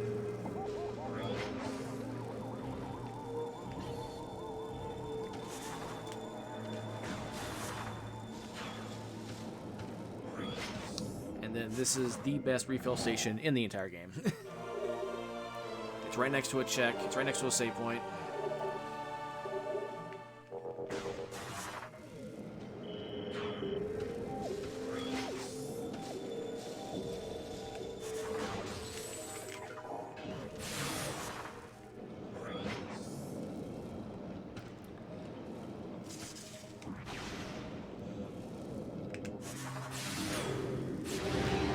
So even though I don't have Boost Ball, I can go get the Taurus Arena artifact. And luckily, I know the tech to get out without Boost Ball. Nice. For some... I don't have super... Wait. No, I have supers. Yeah, that's why I came this way. I'm like, wait a minute, I can't go this way. For some reason, when crumble blocks start respawning, they don't have a crumble timer until they fully form in. So you can actually abuse that, get halfway across the bridge before you start hitting crumble blocks that will crumble. And if you have just enough momentum, you can get all the way across. It's kind of tricky, but not too bad. Some people would use a screw attack into the morph ball tunnel method to get to the other side of the room. I'm not as familiar with that one.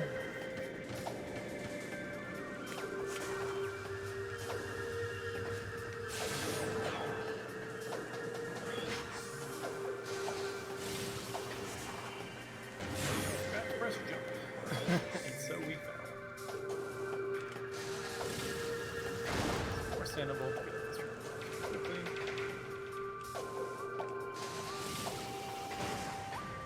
Okay, Samus, we'll just blind check it then.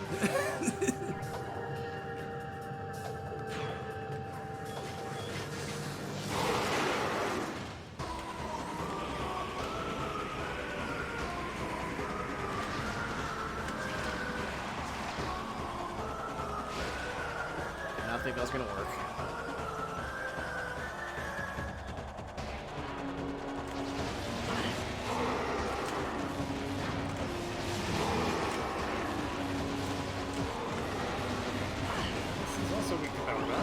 Unfortunately, he's so dang tall that it is hard to hit most of his weak points with PBs, but you can take out a couple of his arcs pretty much for free.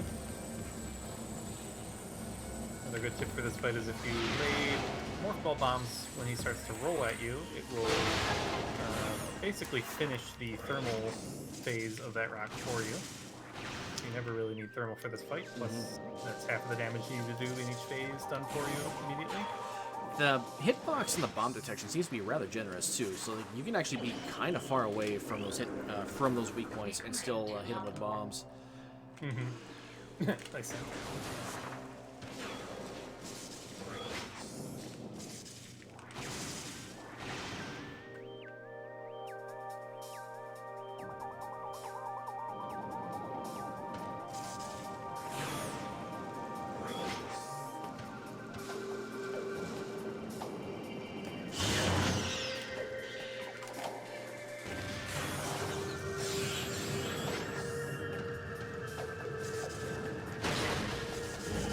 Wait, I already knew what this was. Why was I trying to scout this? I knew Torp's Temple Access was an STK.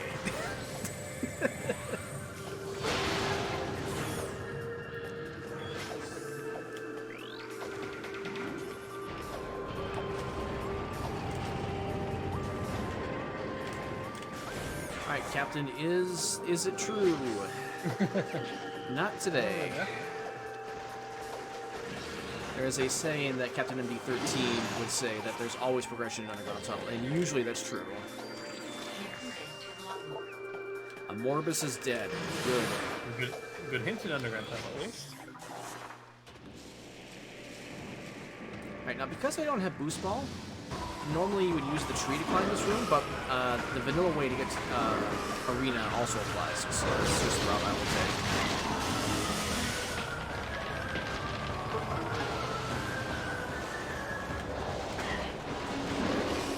One pirate got caught in the tree.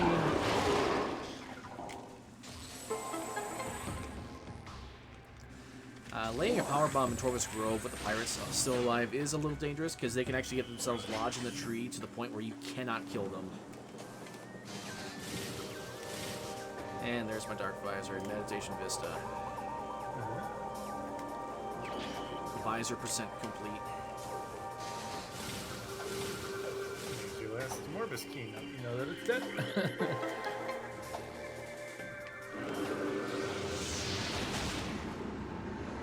Yep, so all red keys now are dead. We don't need to worry about the Ehive keys wherever we're at.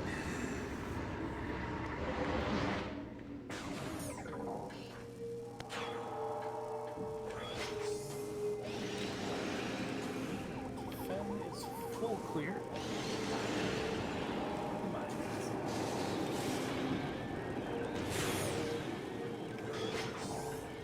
Also full clear, and then hopefully we'll have to use Spider to finish our cleanup.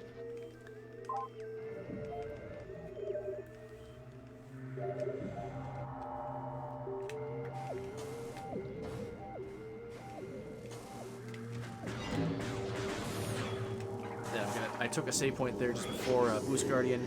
For Marathon safety, I'm going to take some save points regardless of where I'm at, just to make sure that, just in case if I die, I don't lose too much progression. Boost Guardian is one of those fights, especially in the vanilla game, that is terrible. And if I don't have Light Suit, I will probably not... Or, I mean, if I have Light Suit, I probably don't save. But in almost any other case, I will probably take the safety save, because the fight can go sideways regardless of your item layout. Yeah, there is a quick kill, but if you miss it, which is definitely possible.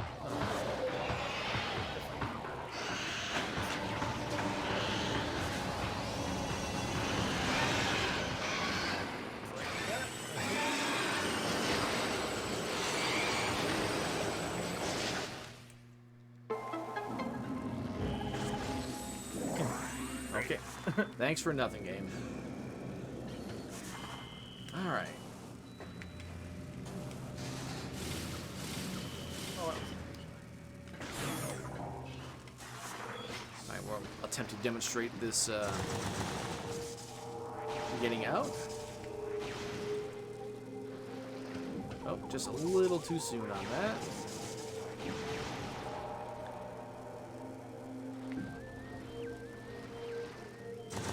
Just like that.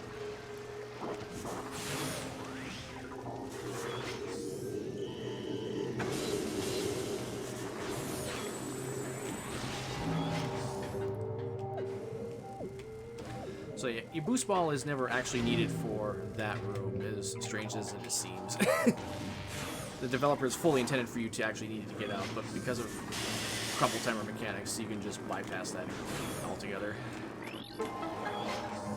Alright, so I guess we go to Lower Torvus now.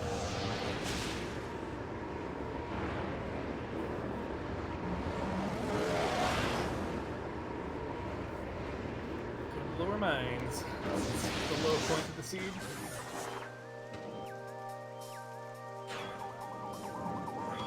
Ooh, what was that? That's something.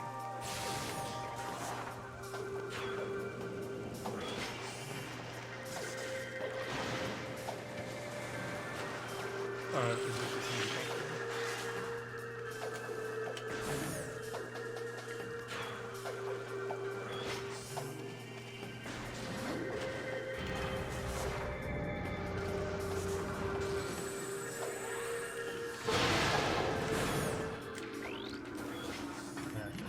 oh, that was dirt, I guess. That's alright.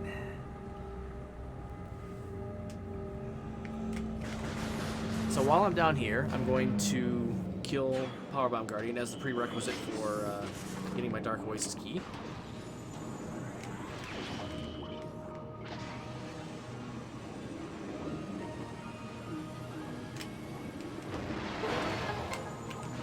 Hey, first try, Seekers weren't terrible.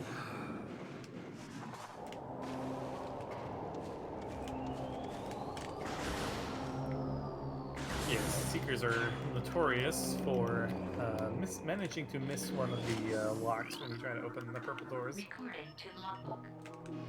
There's the other joke hit. Here's your Annihilator. Okay, that opened up those checks. Not exactly what we wanted to find, actually. A decent weapon to have on hand for final bosses, though.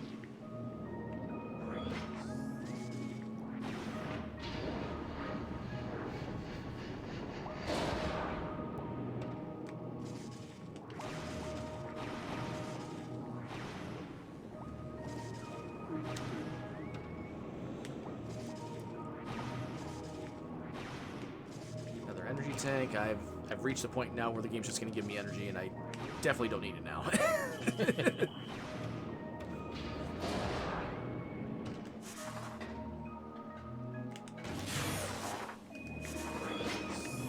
Although that Annihilator is actually really good timing, because I can do Transit Tunnel South. No, Chica is dead. Good game. So that's all my bosses, just not needed. You have a Nice. Morphball related upgrade at Dungeon. It's probably a Power Bomb. That could be boost. Oh, yeah, and we already know light suits require that. Might actually be a thing then. Yep. I'm missing. Gosh, how many? What is it? Mains and 4 PBs in Prime? Yes. So I think it's 50-50. Oh. Boost that. Do you have all your Power Bomb expansions? I'm missing 1. Okay. So that is 66% chance it is a Power Bomb of one of the 2 varieties, and 33% chance that it is your boost. I have my mains as well. Oh, you do have So your boost. it, Okay. it's just expansion. Or Okay, boost. okay. So yeah, that's 50-50 then.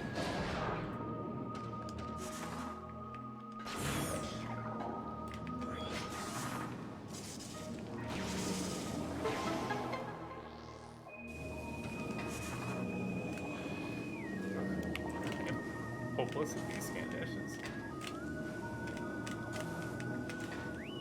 Alright, do the old fashioned way. Recording to logbook. Oh my gosh, get bullied by Metroid. That's my Darkstone hint.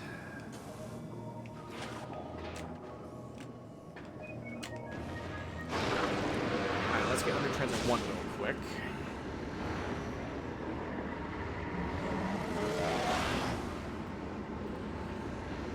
That was a clinic on how not to do it.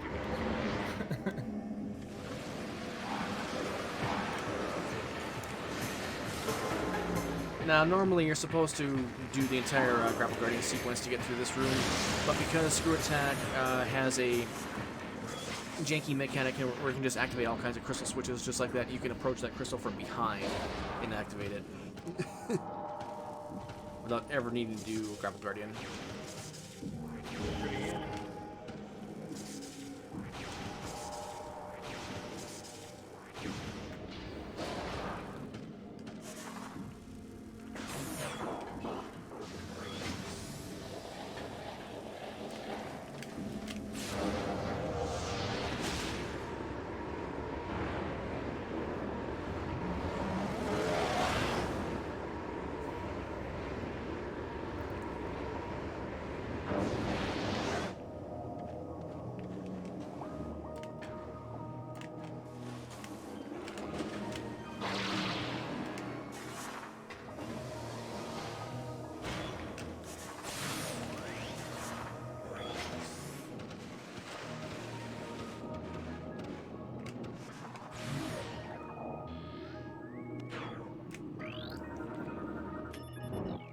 Alright, we're gonna have anything in phase on Island today? Nope. It's a little unfortunate with that phase on 2 being so early. Would have been nice. Yep.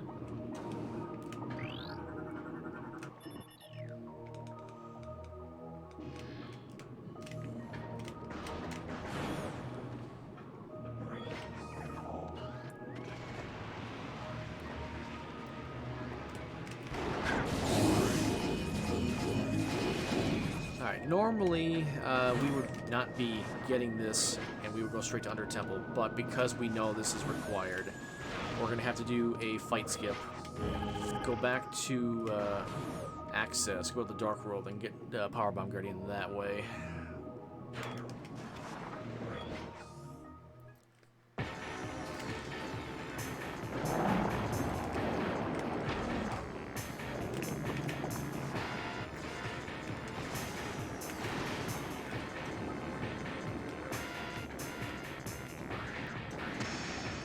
And first try.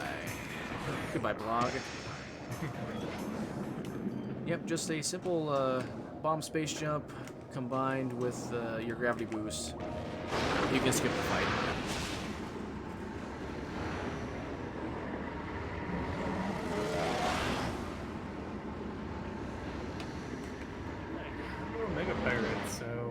pirate, as with every other elite pirate enemy in this game, doesn't activate his AI until he is directly facing you. So if we just kind of strafe around him, we'll never do anything more than just kind of turn like this. So we get to break his arm just pretty much for free. After that, we can deal specific amounts of damage to him to get a one cycle. Actually, ever have to get the arm. Ideally, this power bomb, because it stops pirates from spawning. Looks like I got it. Now, it should be noted that only accounts for the first phase of the fight. If he does not get the quick kill and has to do another cycle, he will actually have his normal AI running. So it's really important to get the quick kill. It's a pretty free quick kill to get, but it's still kind of important that it happens. He does have AI that chooses what pool to spawn in. So we can manipulate that to know for sure where he's going to show up. At first, he shows up in the pool farthest away from you. After that, he shows up in the pool farthest away from you, other than the one he just spawned. So if we stand basically on one pool, we know that he will switch back and forth. Quickly get some shots off and not give him time to recover his armor.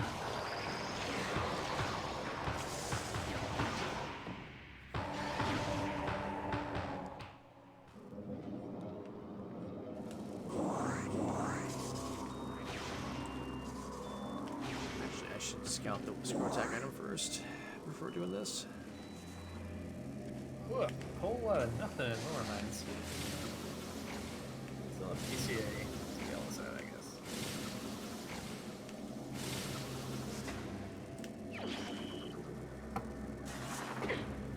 That was a really bad dash. Right in the elevator again.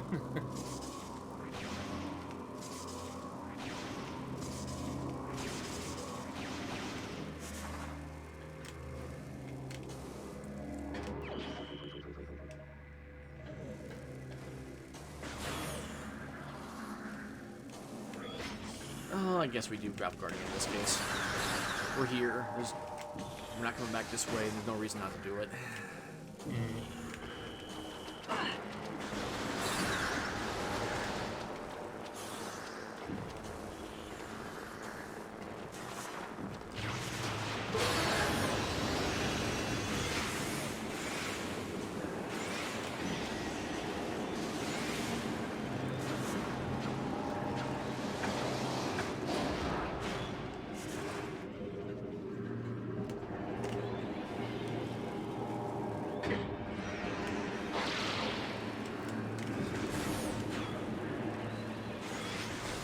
Power bomb drop there. A little bit short on the upper. Hopefully the drops is really nice for us. We're going to try to dodge a fight trigger for this elite pirate. Got it.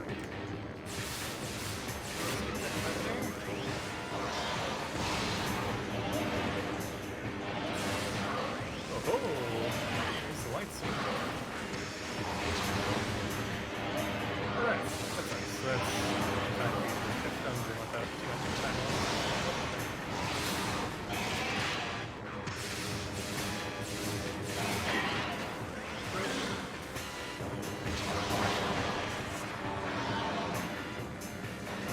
So now it should just be boost ball go mode. Seems like it. Do you need your booster? I need my boost for Sank entrance. Ah, yeah. Oh, it boosts balls. Yeah, Yep. both of them, I guess. Yep.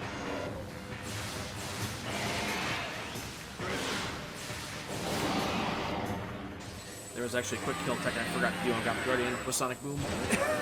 George in the jungle right into that Metroid there. With that grapple point. Luckily we avoided it barely.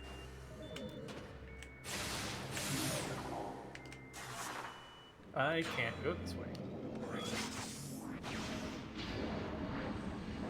Oh, actually, no, I'm going the long way. I want to take the other door.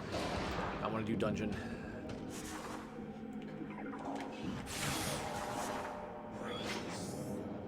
So normally we like to route upper mines backwards, but to do that we need to flip through some collision at the top of Elite Research. There's some power bomb rubble. Well, not power bomb rubble, but rubble that you blow up with that laser. We can clip through it with boost ball, but yeah, since I don't have boost ball, I cannot do that. Climb go out this way. Here's our conscientious objector pirate, Ivan.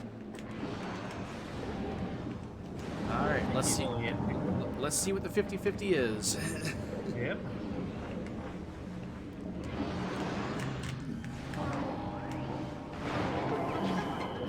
Are you kidding me? Of course. Oh, okay. Well, that saves me from farming power-ups, I guess, so... It's not nothing. It's just not ideal. Yeah.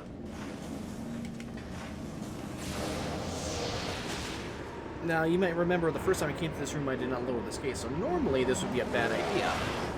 And if I screw attack into this gate, that is definitely a bad idea. But there is no collision back here, so I just back up and in the drink, and we're out.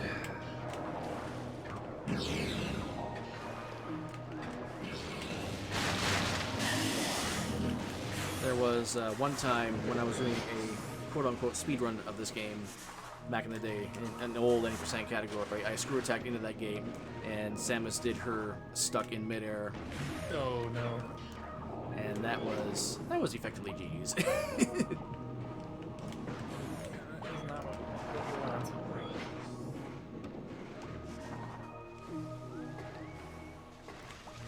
Aha!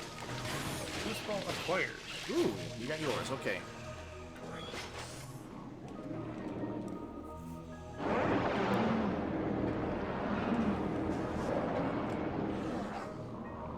Okay, so that's good. That routes pretty well here. Let my mines clean up. And pop me out right near Life Grove to get the 2 artifacts left there.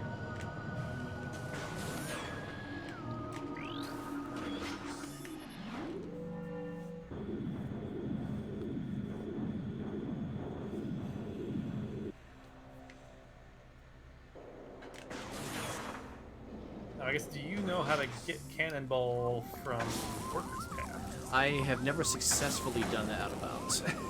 Okay. Otherwise, I would go straight for that instead. We don't collectively have that much left, so I'll have to turn that pretty soon. There are a couple methods that speedrunners employ to get themselves the Cannonball item without the randomizer, like placing a version of it, by getting shot out of a cannon while on the wrong room using out of bounds, such that the thing that you log into at the end of the cannon ride that takes away your cannonball despawns before you get there, and therefore the game will never take away the cannonball.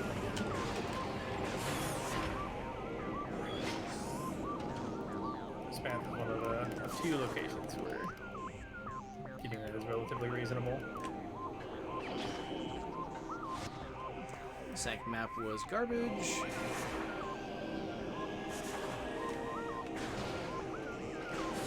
Alright, so now I have to face off against Quentin without boost ball, which normally is not a good idea, but if you know the tech, I'm going to wait for him to laser me. I said laser, not spin.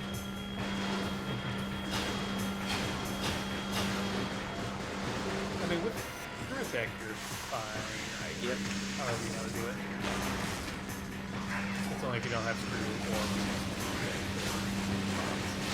Because if you kill the head, you can still just screw attack the leg later. Correct.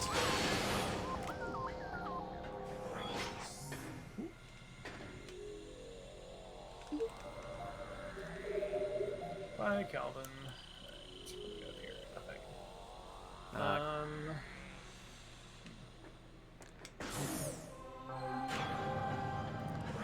So now I'm gonna go check Profane Path for the boost ball. I'll follow this through to Planet Dark Worship, and then I think I go back to Aegon and finish off that.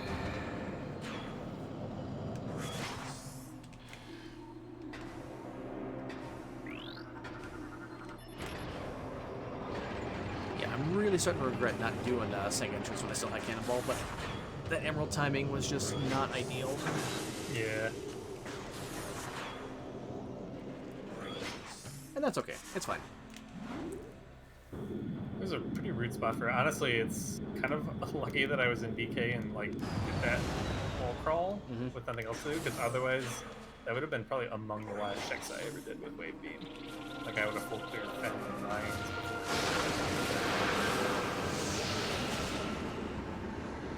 Because it's one of those checks that it's orphaned. It's so far out of the way at that juncture that you just never want to go back for it. Not what you can do. Unable to do any useful checks.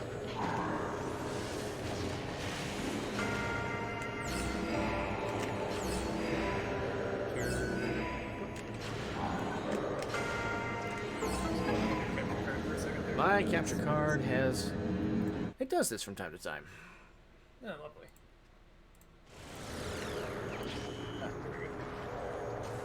Yeah.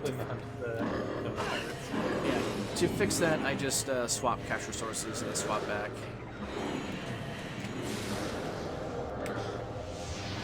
It's only ever done it with component capture, a la the GameCube. But there was one time when it actually did that with the Super Nintendo, which has me a little worried.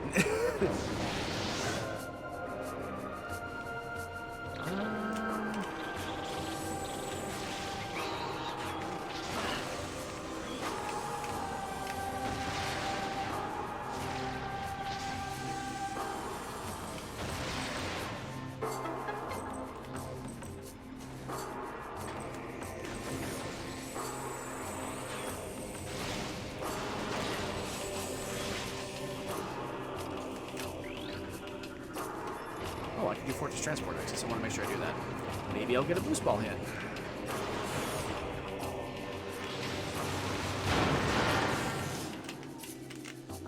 It stands to reason boost ball is in my game, but it's not guaranteed. I have one left. Okay, it's probably in my game then. Alright, I have no checks left.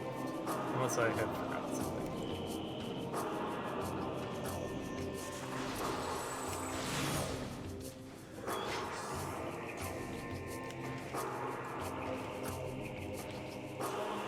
So I should probably head back to Torvus then, because I do have a Morph Ball related upgrade hint in Poison Bog. That is my best lead on the boost ball, so that's probably something I should prioritize.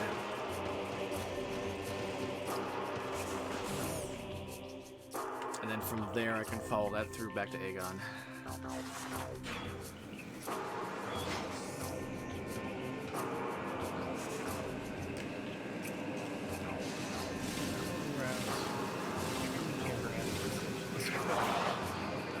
Far away from each other.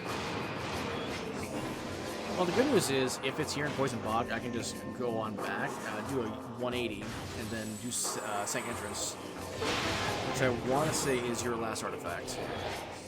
Oh wait, no, I saw Sank Engine Controller, sorry. I saw it earlier. So it should be the final two?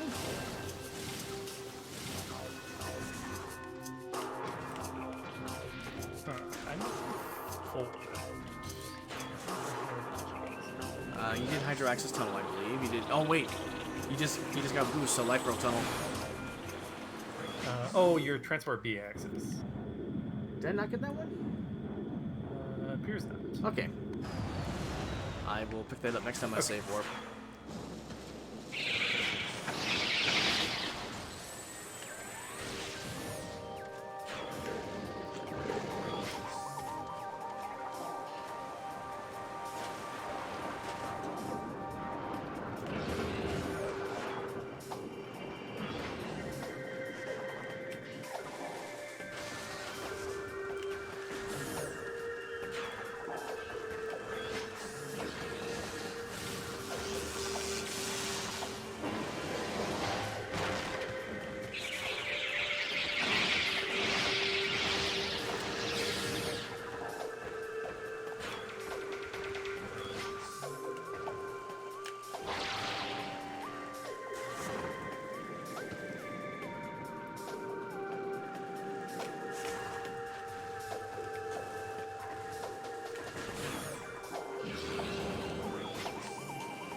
Now, since I have my mains and CGC settings, it gives me 3. I have 7 total power bombs, which means there is a 25% chance that this is my boost ball. 3 power bomb expansions left in the world. This could be one of them.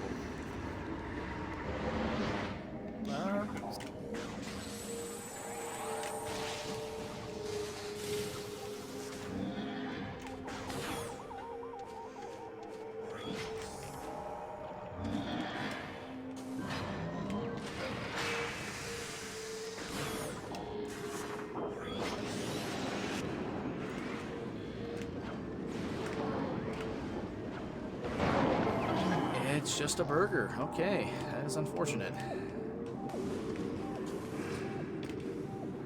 You know, I've had those chicken keys for a while, and still have no intel. I thought you scanned a hint that said Worm's dead. I know Worm's dead. I'm gonna double check real quick. That's a Morbus, Dark Beam, Suit, Chick. Oh, Chick has energy tech. Okay. All right. So yeah, that's all dead. Good catch. Good catch.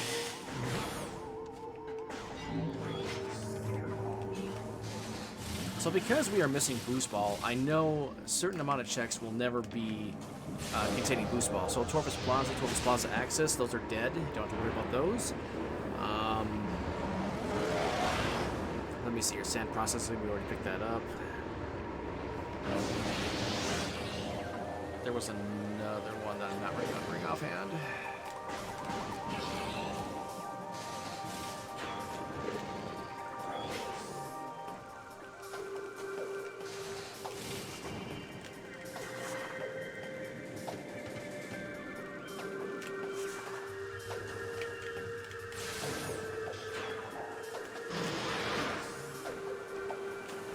Really annoying if the same entrance hint is your boost ball.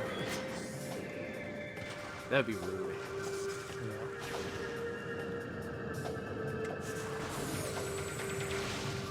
There's some logic with the hint placement system that tries to place hints for useful things at useful times, but it's somewhat constrained and often only the placing items in that logical method, and then the rest just kind of get placed into random spots. So sometimes hints for items can be locked behind having picked up the item in the first place, which is we call a thanks game. We've already had one instance of that so far this game with the Cobalt Translator hint. Yep. Being locked behind itself.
Oh, nice shot.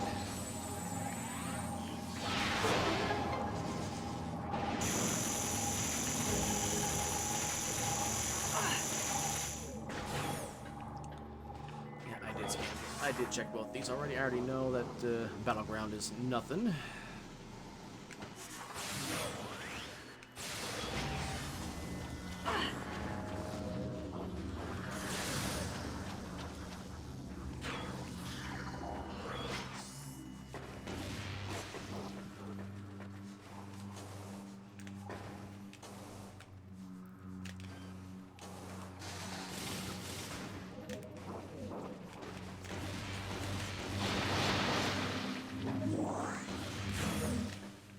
I think it might be worth trying to learn that Worker's Path out of bounds. It's come in handy a couple times in races that I played. I don't like doing it without Cobalt. It's much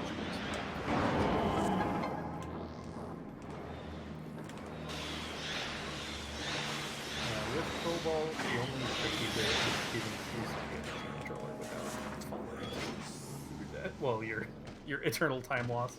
Mm-hmm.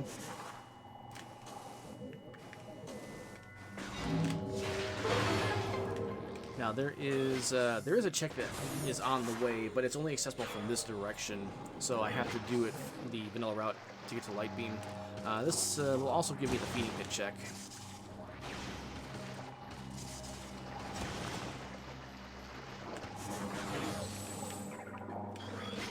Now in the previous seed that we did, feeding pit was my super missiles. Okay, that's dead.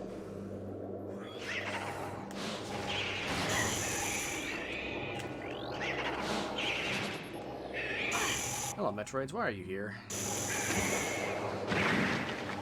I forget what changed this layer. Is it Dark Samus in this layer?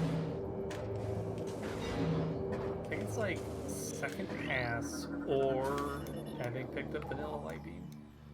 Oh. But I could be wrong. I think there's like multiple triggers for that flag. Okay. For that layer. Oh, I'm such a moron. Well, maybe too small. You should have had that. Where was that? Tower of Light. I just like did Tower Chamber and forgot to climb the room after.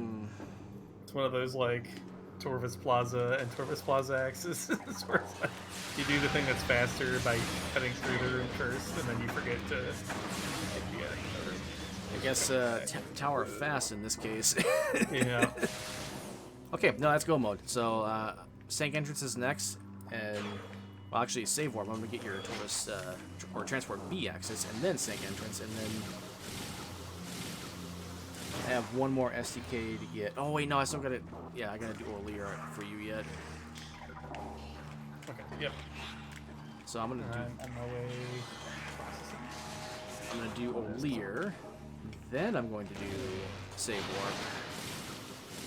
What is...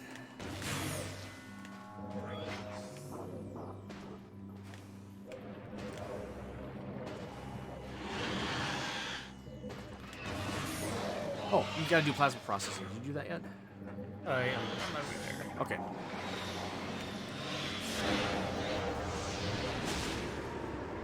So I'm looking through my STKs, like, which one haven't I picked up yet? Should just be War Ritual rounds. Okay. In that case, then and then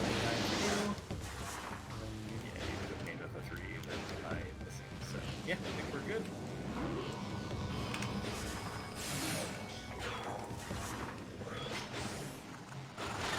Now, in the case of CGC here, I want to make sure that the Prime player finishes well ahead of me, because Prime final bosses are slow. Echo's bosses can be very zoomy, because you can do Screw Attack to completely mitigate Emperor Ing Phase 3, and then there's what's known as the DS4 skip, as the final boss also a Screw Attack. Whereas Prime, we call them Exo and Essence, for the 2 separate fights there. Exo takes a long time, and then Essence can sometimes do a pool skip, which is really unfortunate. Essence is supposed to lay those phase on pools that you use the phase on tank to damage it, but if it is too close to the kind of carcass of the exoskeleton, it will just not lay a pool, and instead waste a bunch of your time. Which is weird that happens at all, because if I remember being told at some point many years ago, there's actually AI in place to prevent Essence from being near that carcass to prevent pool skips, but it still happens.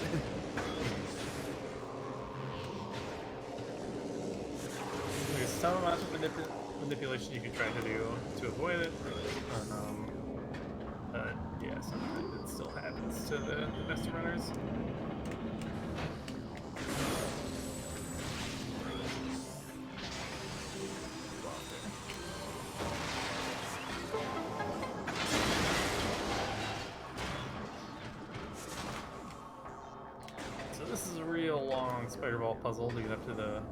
swimming room, but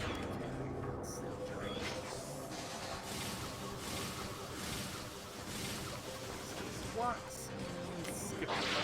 Otherwise, you gotta go all the way around the entire circumference of this room.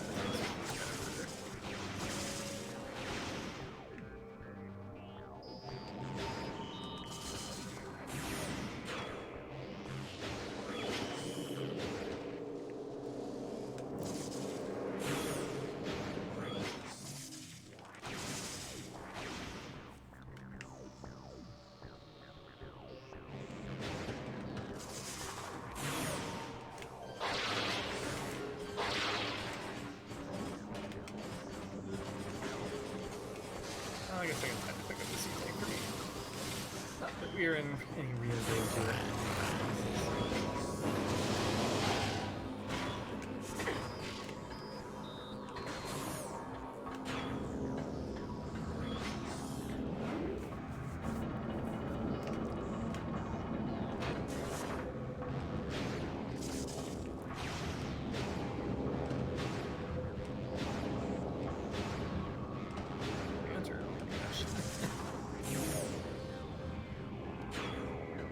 Alright, 2 left to get. Transport B, and then Sank entrance. And then what do you need for yourself? More ritual grounds. Oh, right. Yeah, So it's on the way.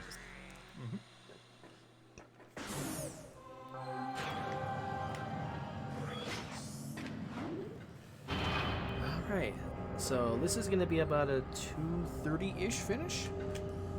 Yeah, not too bad. Right around the bread and butter of the estimate I was hoping for. Yeah, this, I mean, the seed wasn't super cursed, but it wasn't very friendly either. Like, it was a full clear on the prime side. And you've done a large majority of the checks in your game as well. At least 80%, yeah. Yeah.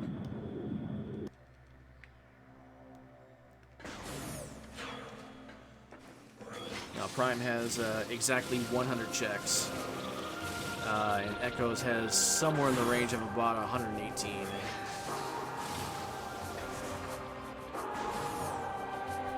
Yeah, Echo's definitely, to kind of keep pace with Prime, Echo's definitely needs the help of that hit system. We've got more checks that are hard locked behind certain items, more progressive items in general, and then also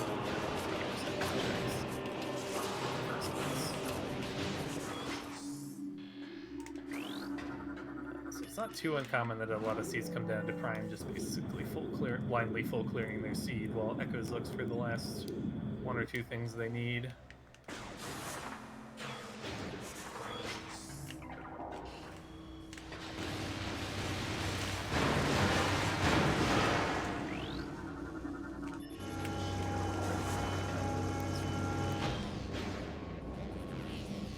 And then this spinner right here is why Boost Ball is required for this check. If you have Cannonball, you can open that up ahead of time and then not worry about Boost Ball. Was an option today.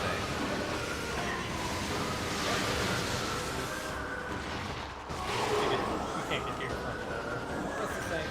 The one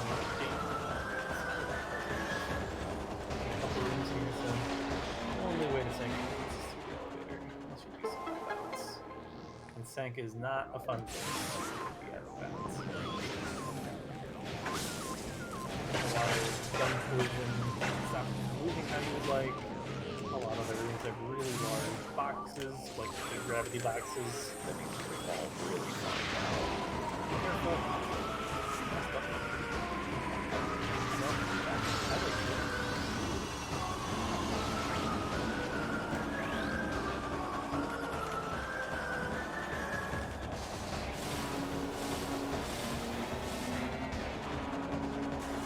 And then just for the heck of it, let's see what Sank Entrance's hit is, even though it's not going to be anything important.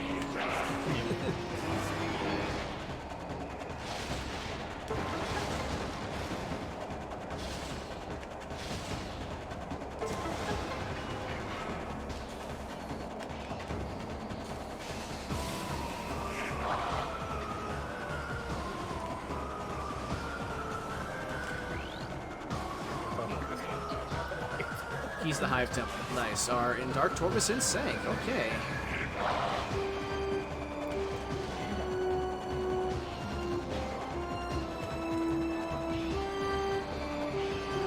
Oh!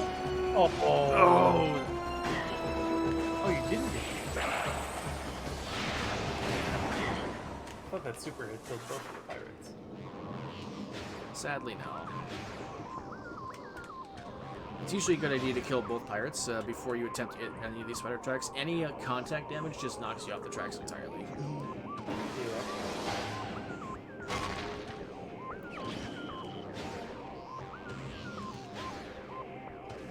Alright, one more save warp.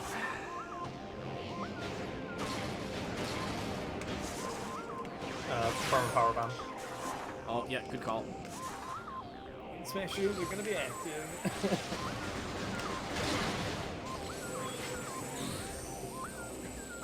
Yeah, I'm not gonna get a second one. The first one you should.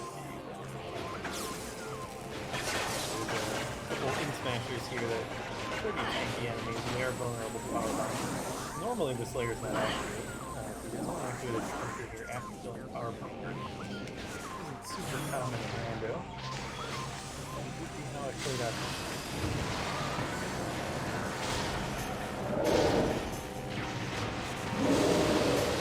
Oh, good. I got my drop.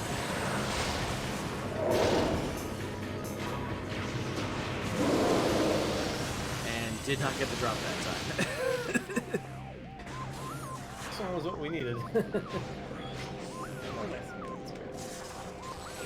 And that's the reason why I fought Quentin earlier. If you activate Quentin and don't fight him, it's possible to bypass that. This save point is forever locked out. Yeah, that is not ideal. Well, sometimes it's not worth it, but it's hard to know for sure if you're gonna ever need that save point later. Yep. It's usually prudent to go for it. Now, if I had been smart, I would have grabbed this artifact on my way to Sank Entrance so you can already be starting to fight. That is a my bad moment.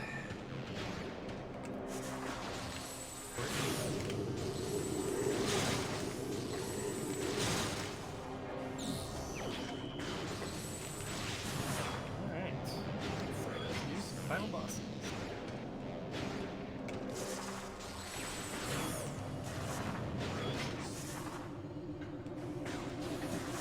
And that is actually go mode. Well, That's actually, Ridley, I take that back. Sorry, go ahead. First and third phase of Ridley, there's not too much to them. The second phase is vulnerable to Boost Ball, which deals extreme amounts of damage, so that'll pretty much instantly bring him down to his about a quarter health. Wait for him to fly around a little bit. There is a like one window where you can shoot him and have him immediately land, so you can respawn him. But the setup for that. Plus, even if you know the setup, it's a 1 frame creep, which is 60th of a second to pull off. Yeah, from there we will just.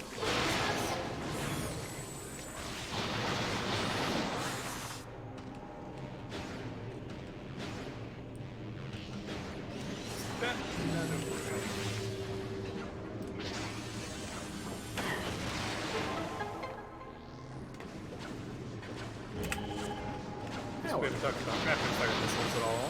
In Prime 1, you can rapidly fire. You can fire missiles way more quickly than the game expects you to.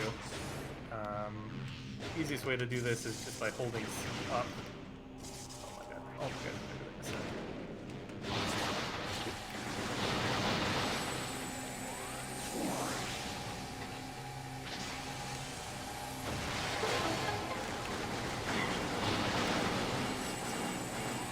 I missed that. Fired a super. I should have fired a bunch of missiles and then fired a super. First. Did not know how his like damage caps work.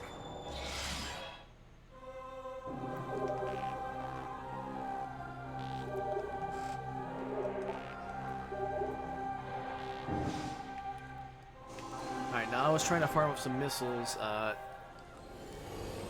for the purpose of these ink pods in this next room. They are actually one of the few hard-coded drops in the game. If you shoot them with a regular beam and you don't have full missiles, they give you ultra missile drops. If you shoot them with a beam and you have full missiles, it's a guaranteed power bomb drop. I'm trying to get at least one more power bomb. So I only have one entering every ring. And I would like at least 2 for the fight. 3 is preferable. And then, conversely, if you shoot it with a light beam or a dark beam, it will guarantee drop, I think, bigger drops of your of the opposite beam. I don't quite remember how much it does because I usually don't farm them for beam ammo. Yeah, I'm not sure. But yeah, it's usually pretty generous. Use some slip jumps and some sandball there to quickly climb this room. Stay away from the fission Metroids. And Exo.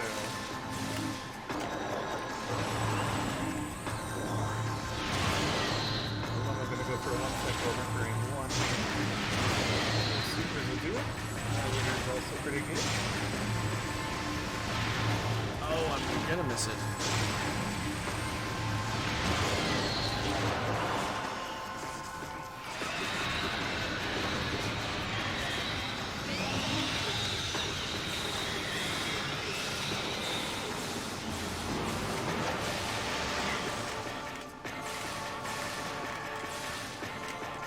That's ideally not what I use a power bomb on, but it's fine.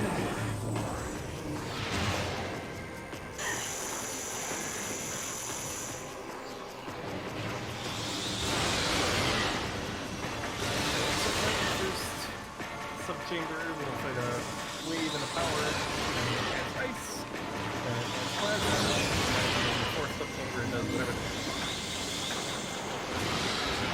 Really, can over-damage it in the power, obviously any phase but wave. Have that damage carry over to the next phase, not technically the wave, just the lowest damage per second beam. There are opportunities when it runs by like that. Take a shot in, and grab the right turn around first to get that kind of bonus damage in.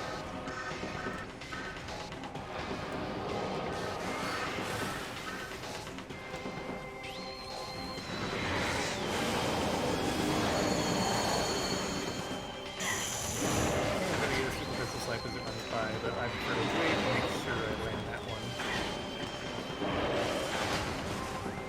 Oh, I almost got blocked up to the door. Oh well. Vulnerable to screw attack. Or ankles, I guess. The developers had a different fight in mind when they were originally developing this. There were some kind of force fields that were supposed to be broken with screw attack. They took out the force field prospect, but kept the screw attack in. So you can screw attack his ankles and do 36 damage per frame and almost one-shot him. In fact, there are some inconsistent setups to do a quick kill on Emperor 3. I've gotten it a few times. I actually got it once during the opening match in CGC tournament. Going up against, I forget what Aaron's team was named. Team Hot Dog, yes.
actually is centered with no pixels above the left.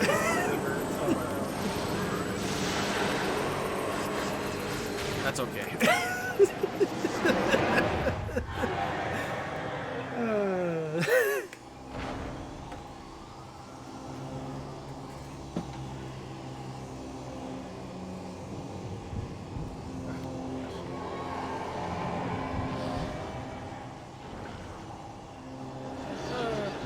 That's why we try to do the mini manipulations.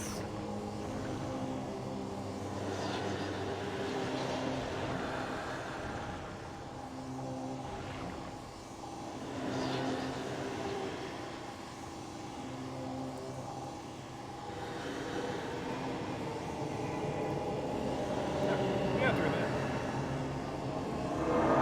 Essence fight. Essence is scripted to do a certain number of actions between each visor phase slash going down pool. Something called attack castles, where we shoot it with a tiny burst of the hyper beam and then wait and let it start to try to perform its action, and then immediately hit it with hyper beam and interrupt it. And that will quickly deplete the number of actions that it's trying to do and get it to lay a pool much quicker than it would otherwise.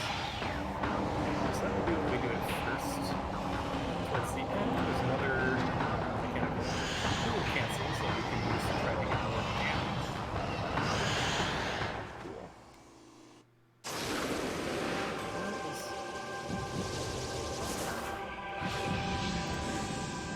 You're in a terrible position. I need you to move. No, stop. Yeah. Well, that wasn't great. So I got a little disoriented and didn't quite get out of the pool quickly enough, and then it made a move back towards that corner, which is near that carcass, which is where the risk of the pool cancels comes. And although I was trying to give it the opportunity to move somewhere else, it repeatedly chose not to do so. So we're kind of out of luck here.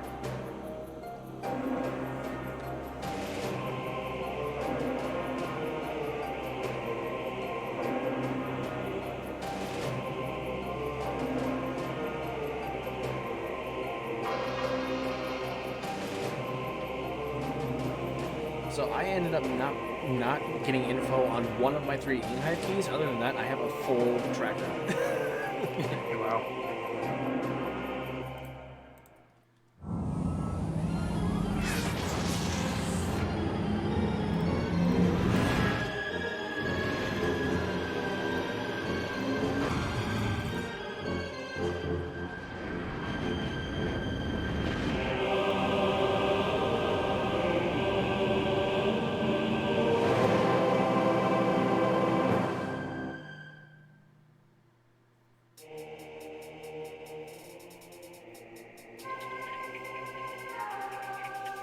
And one thing the randomizer does with both games, and I want to say it's going to do that with every game that Randomania has support for, is item locations in the credits.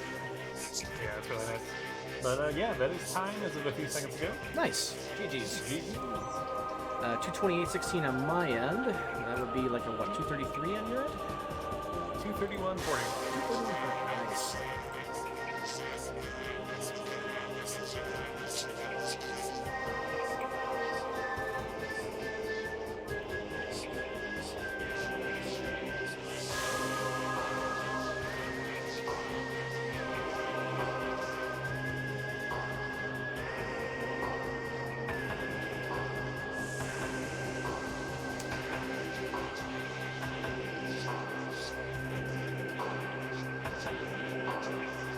Let's see where this last hive key was. Airy. Yeah, no, wasn't doing that. Get hacked, Airy.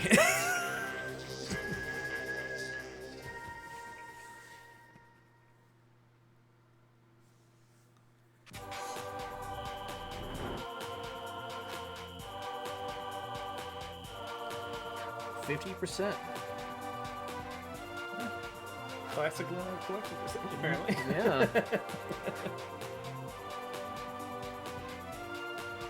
too bad a seed. I was a little slow to your bombs, unfortunately. I mean, that's just the nature of the randomizer sometimes. Yep. But, for the most part, we were pretty much moving each all the time, which is really all you can hope for, even if stuff we're doing is not in logic. Yep. And even in instances where one of us is in BK, we're able to break logic at least somewhat to try and keep moving. So there's never, well, hopefully never any, like, just standing still doing nothing periods. But, yeah, that was CGC. That was Prime and Echo's Multiworld. Thank you so much for watching. Hopefully you consider adding this into the marathon, and if so, we will see you soon. Either way, we will see you next mission. Yeah, thanks for the multi-lena. Thanks for watching, everybody. Yeah, we will catch you next time.